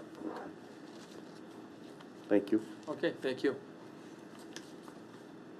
And any windfall money on that too? We get any more money from the Right, state just all of a sudden at the end? I think the governor's releasing more money Right, too, so. that's right, yeah, I don't know if exactly. we've been told what our share is, but Well, we know if that's we coming do to know, Ward 5, I think, I something think, like that. I heard it's going to Ward 3, but I don't know. You're gonna get nothing. Did we receive a list like that earlier this year? What's Yeah, that? you just had mechanics. I thought we received a list earlier this year. Now I I'm thinking remember about it. seeing the list, I have. We it. did, Yeah. we Can you did get a Looking list. for the addition. Yeah, we just have to dig it out. Things I change. just want to make sure that that is final, like it's nothing been changed. Yeah, we took all the Okay. Ward 3 streets off. That was gone. Probably. They're all in 4 now. Yeah, No, we I know, just, I just didn't know if maybe some underground work needed to be done and maybe we deviated. I'll see if there's price. any update. Okay, thank it you. was probably sometime in the early part of summer. So we just get a confirmation on that. Okay, Okay. thank you. Any other items at the old business? If not, we have new business. Anything under new business? Okay, community calendar, anything happening? Council, go ahead. I just wanted to give a shout out to the organizers of Kids Day. I went this weekend, it was on Saturday from 4 to 7 downtown. It was mobbed, mobbed. Melissa Tasca and Kelly Woodland, I think, were the two organizers. They were at least the two representatives, I think, from the mayor's office who were directing traffic and really organizing everything. It was very well done. It was very well organized. And there were just a lot of people, a lot of kids, a lot of people. It was very, very nice. So just a job well done by those two. Absolutely. They never end. They just go from one to the next. It's amazing. What do we have? Election next week on the 4th. Oh, yeah. City primary on the 4th.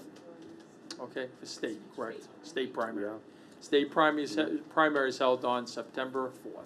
Yep. Okay, any polling information, call the clerk's office or mayor's office on that. Any other items under community calendar? If not, adjourned. We're So good. moved. Thank you.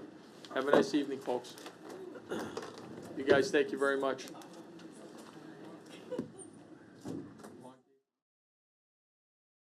The Leominster City Council meeting is brought to you by the generous support of the Service Oil Company, 345R Lancaster Street, Leominster, 978-466-1922.